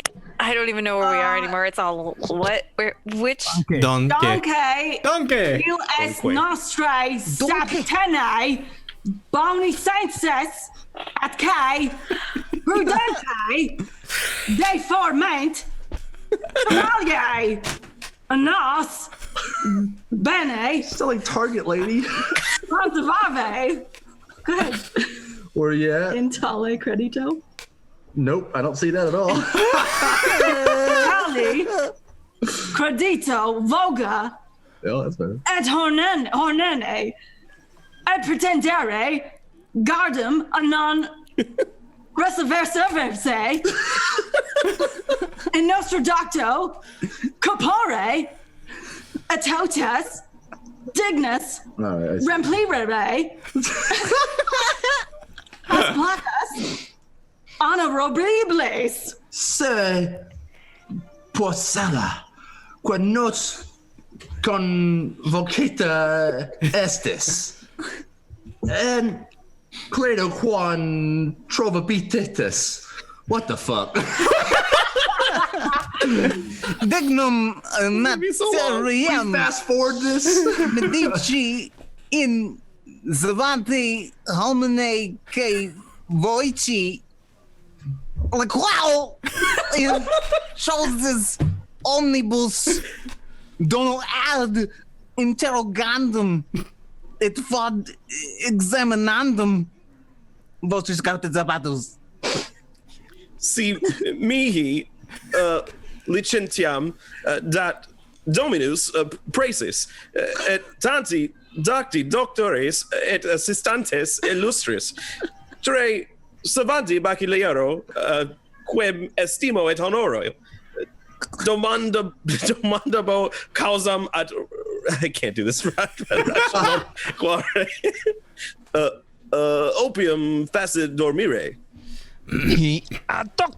Doctore, domandum summa en rational care, opium faci dormire, accio rospenda, quita es eo, artu dormiva, causus ventura sensus a suspire. We're at the chorus. All the walk-ins together. Oh, Bene respondere.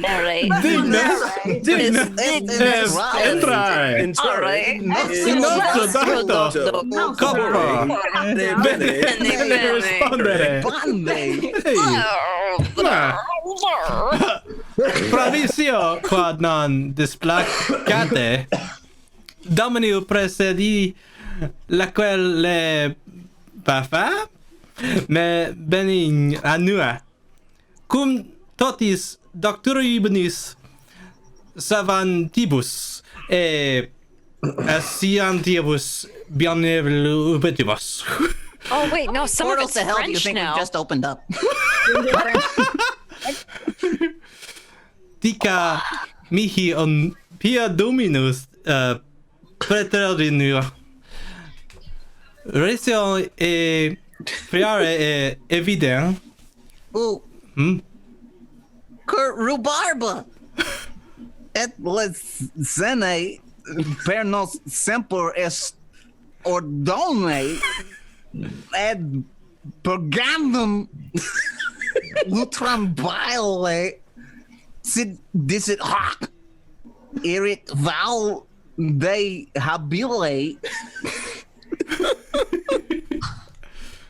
Respondio vobis quia est in illis virtus. Oh my god, it's so hard.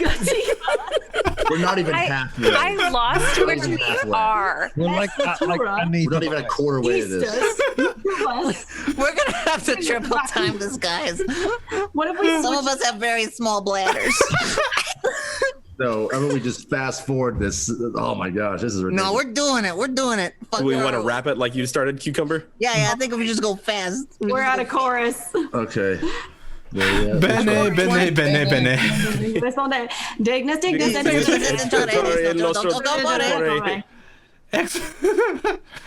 Next response. El Perito Jam Sol Claris Quad Lepidone Este Capo Bacticularis Non Passifit Swam Vitam Ledendo Trek Redendo Juice Said explicit porque Firmor Macam et Permalac Come Felbati Fel it doesn't matter. Tone Humorum Apatelatar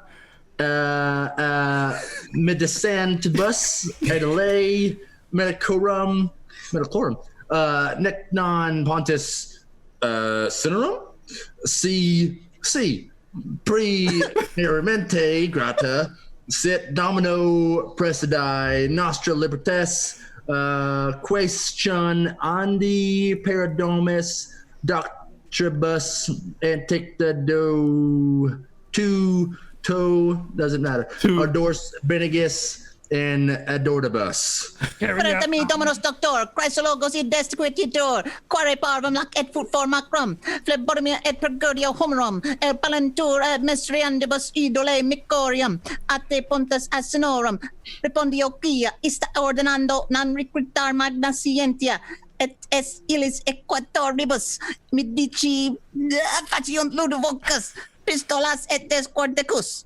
Bene.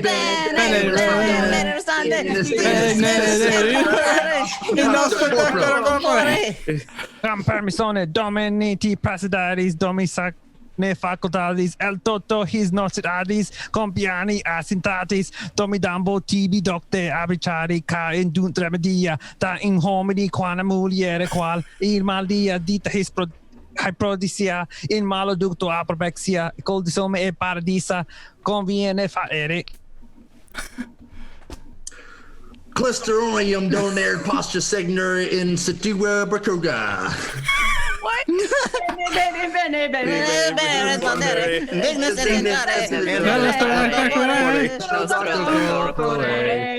Super illas maladias dominus bachelleris dixit mara vilis. It's hard to read spots. Maesi non ennuo doctissimum factulatum. I think I'm on the right spot. Adultum honorabilium compendium. I'm not? Yeah. Oh, cool. Oh, yes. Okay, then ignore me. I don't know where I'm at. Melancholicus. Where I'm at? Melancholicus. Is the thing to say. I'm lost there.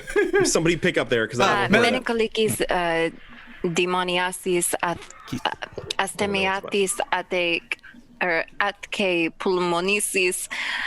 Oh my god. Catharsis. Catharsis and some other organs in epostemat what the frack plagues et dulcere in omni membro demis out fracture covenant facir. Donare, postere, segnare, insulta, puliare. Bene, bene. Rispondere dingus dingus il nostro Dr. Colore. Give me the title of the one we're on. Sexist doctor. What's It's this, a doctor? sexist doctor.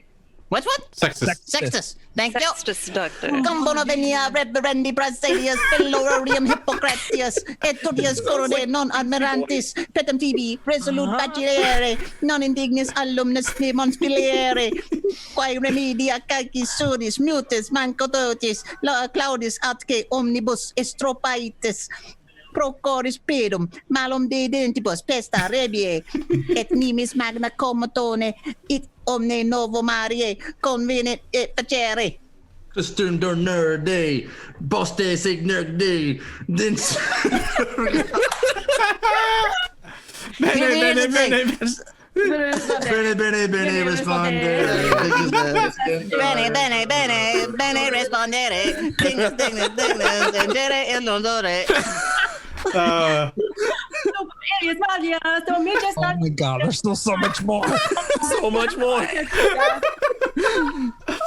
We're gonna accidentally summon a demon. We're not gonna know it. No, I think we're casting a spell. If somebody donates $10, we'll stop. Literally, you can make this end. You can stop this for all of us.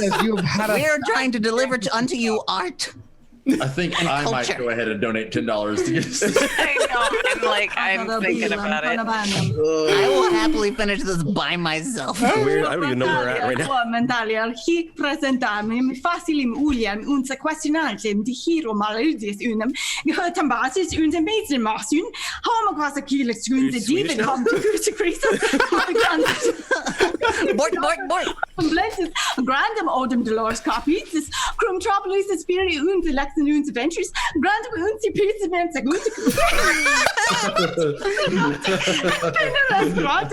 Velis unir dire doctor Vitalogy Rossi quili asefire qualisi datisfire pastor syndicanare and citizen pencare. Bene.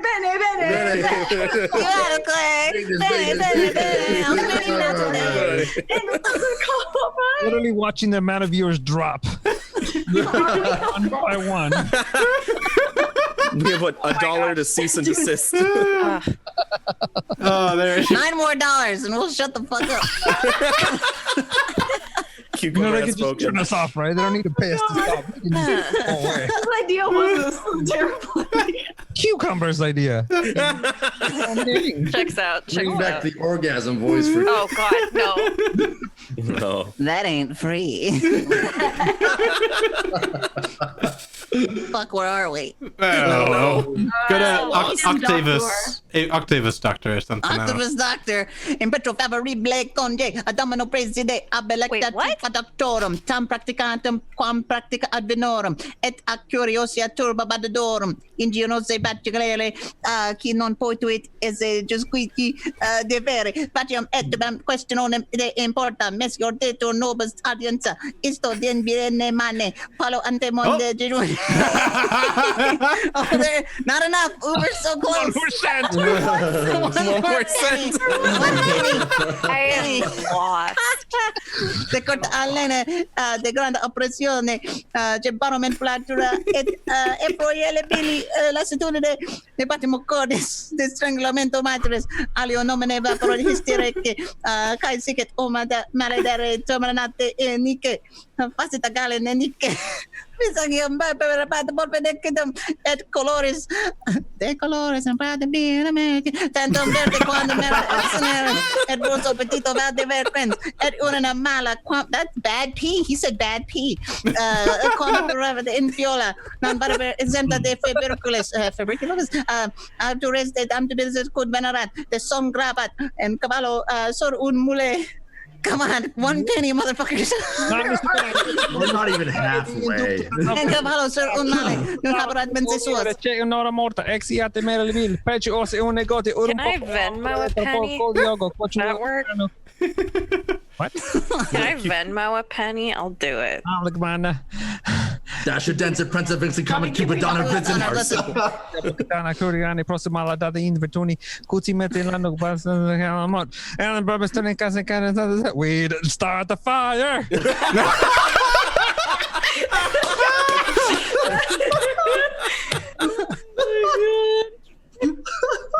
Benny,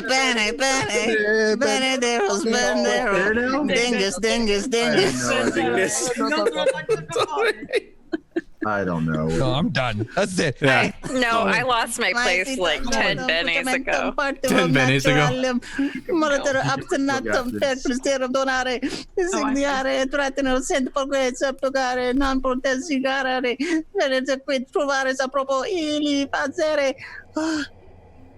Yes, a bit. I'll take a bit, Reed. I'll take a bit.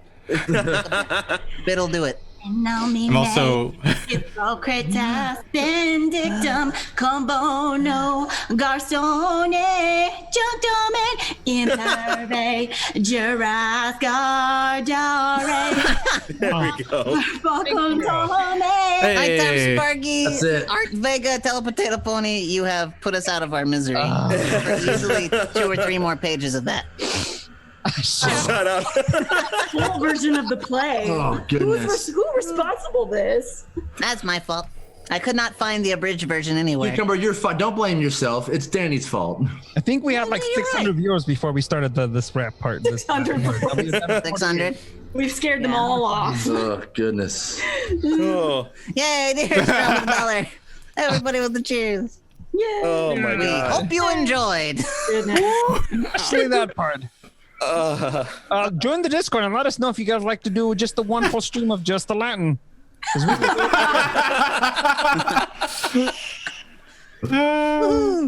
We got a man. free stop from Rena Yoga. Thanks, everybody. That was fun. yeah.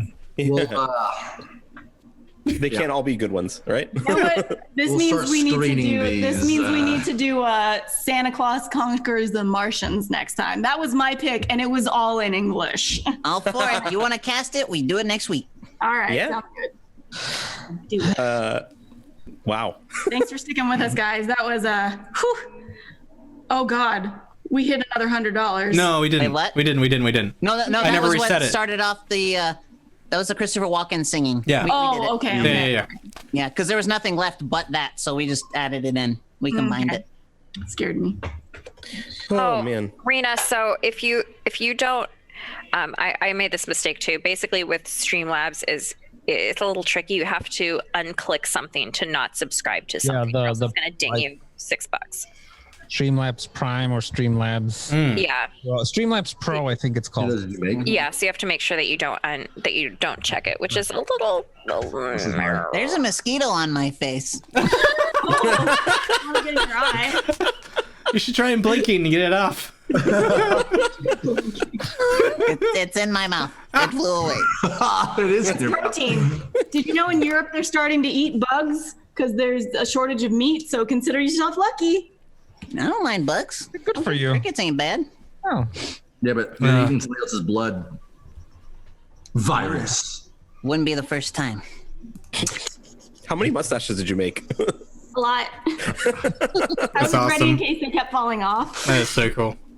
I had a full mustache. I had like a twirly one, and then I had a little Hitler mustache too. It's called a toothbrush. Oh, the toothbrush? That makes sense. Okay. Are we wrapped? Yes. Wow, Jesus, I am sorry. done. Oh. I am wiped. Yeah. Thank you guys for Perfect. watching and sticking with us in the Yeah. madness. Yeah. We'll have an English play next week. I promise. Yeah, thank you everybody for watching. We'll be back on.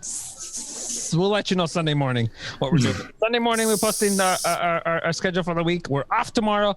Maybe Sunday. I don't know. We'll talk about it. Yep. And yeah, we'll be back. Yeah. We'll be. And we'll be here next week. This thing will be back here next week, 7:30 on Friday. Yeah, Oh, Sarah, I wanted to know if Trashterpiece Theater will continue after the stay at home.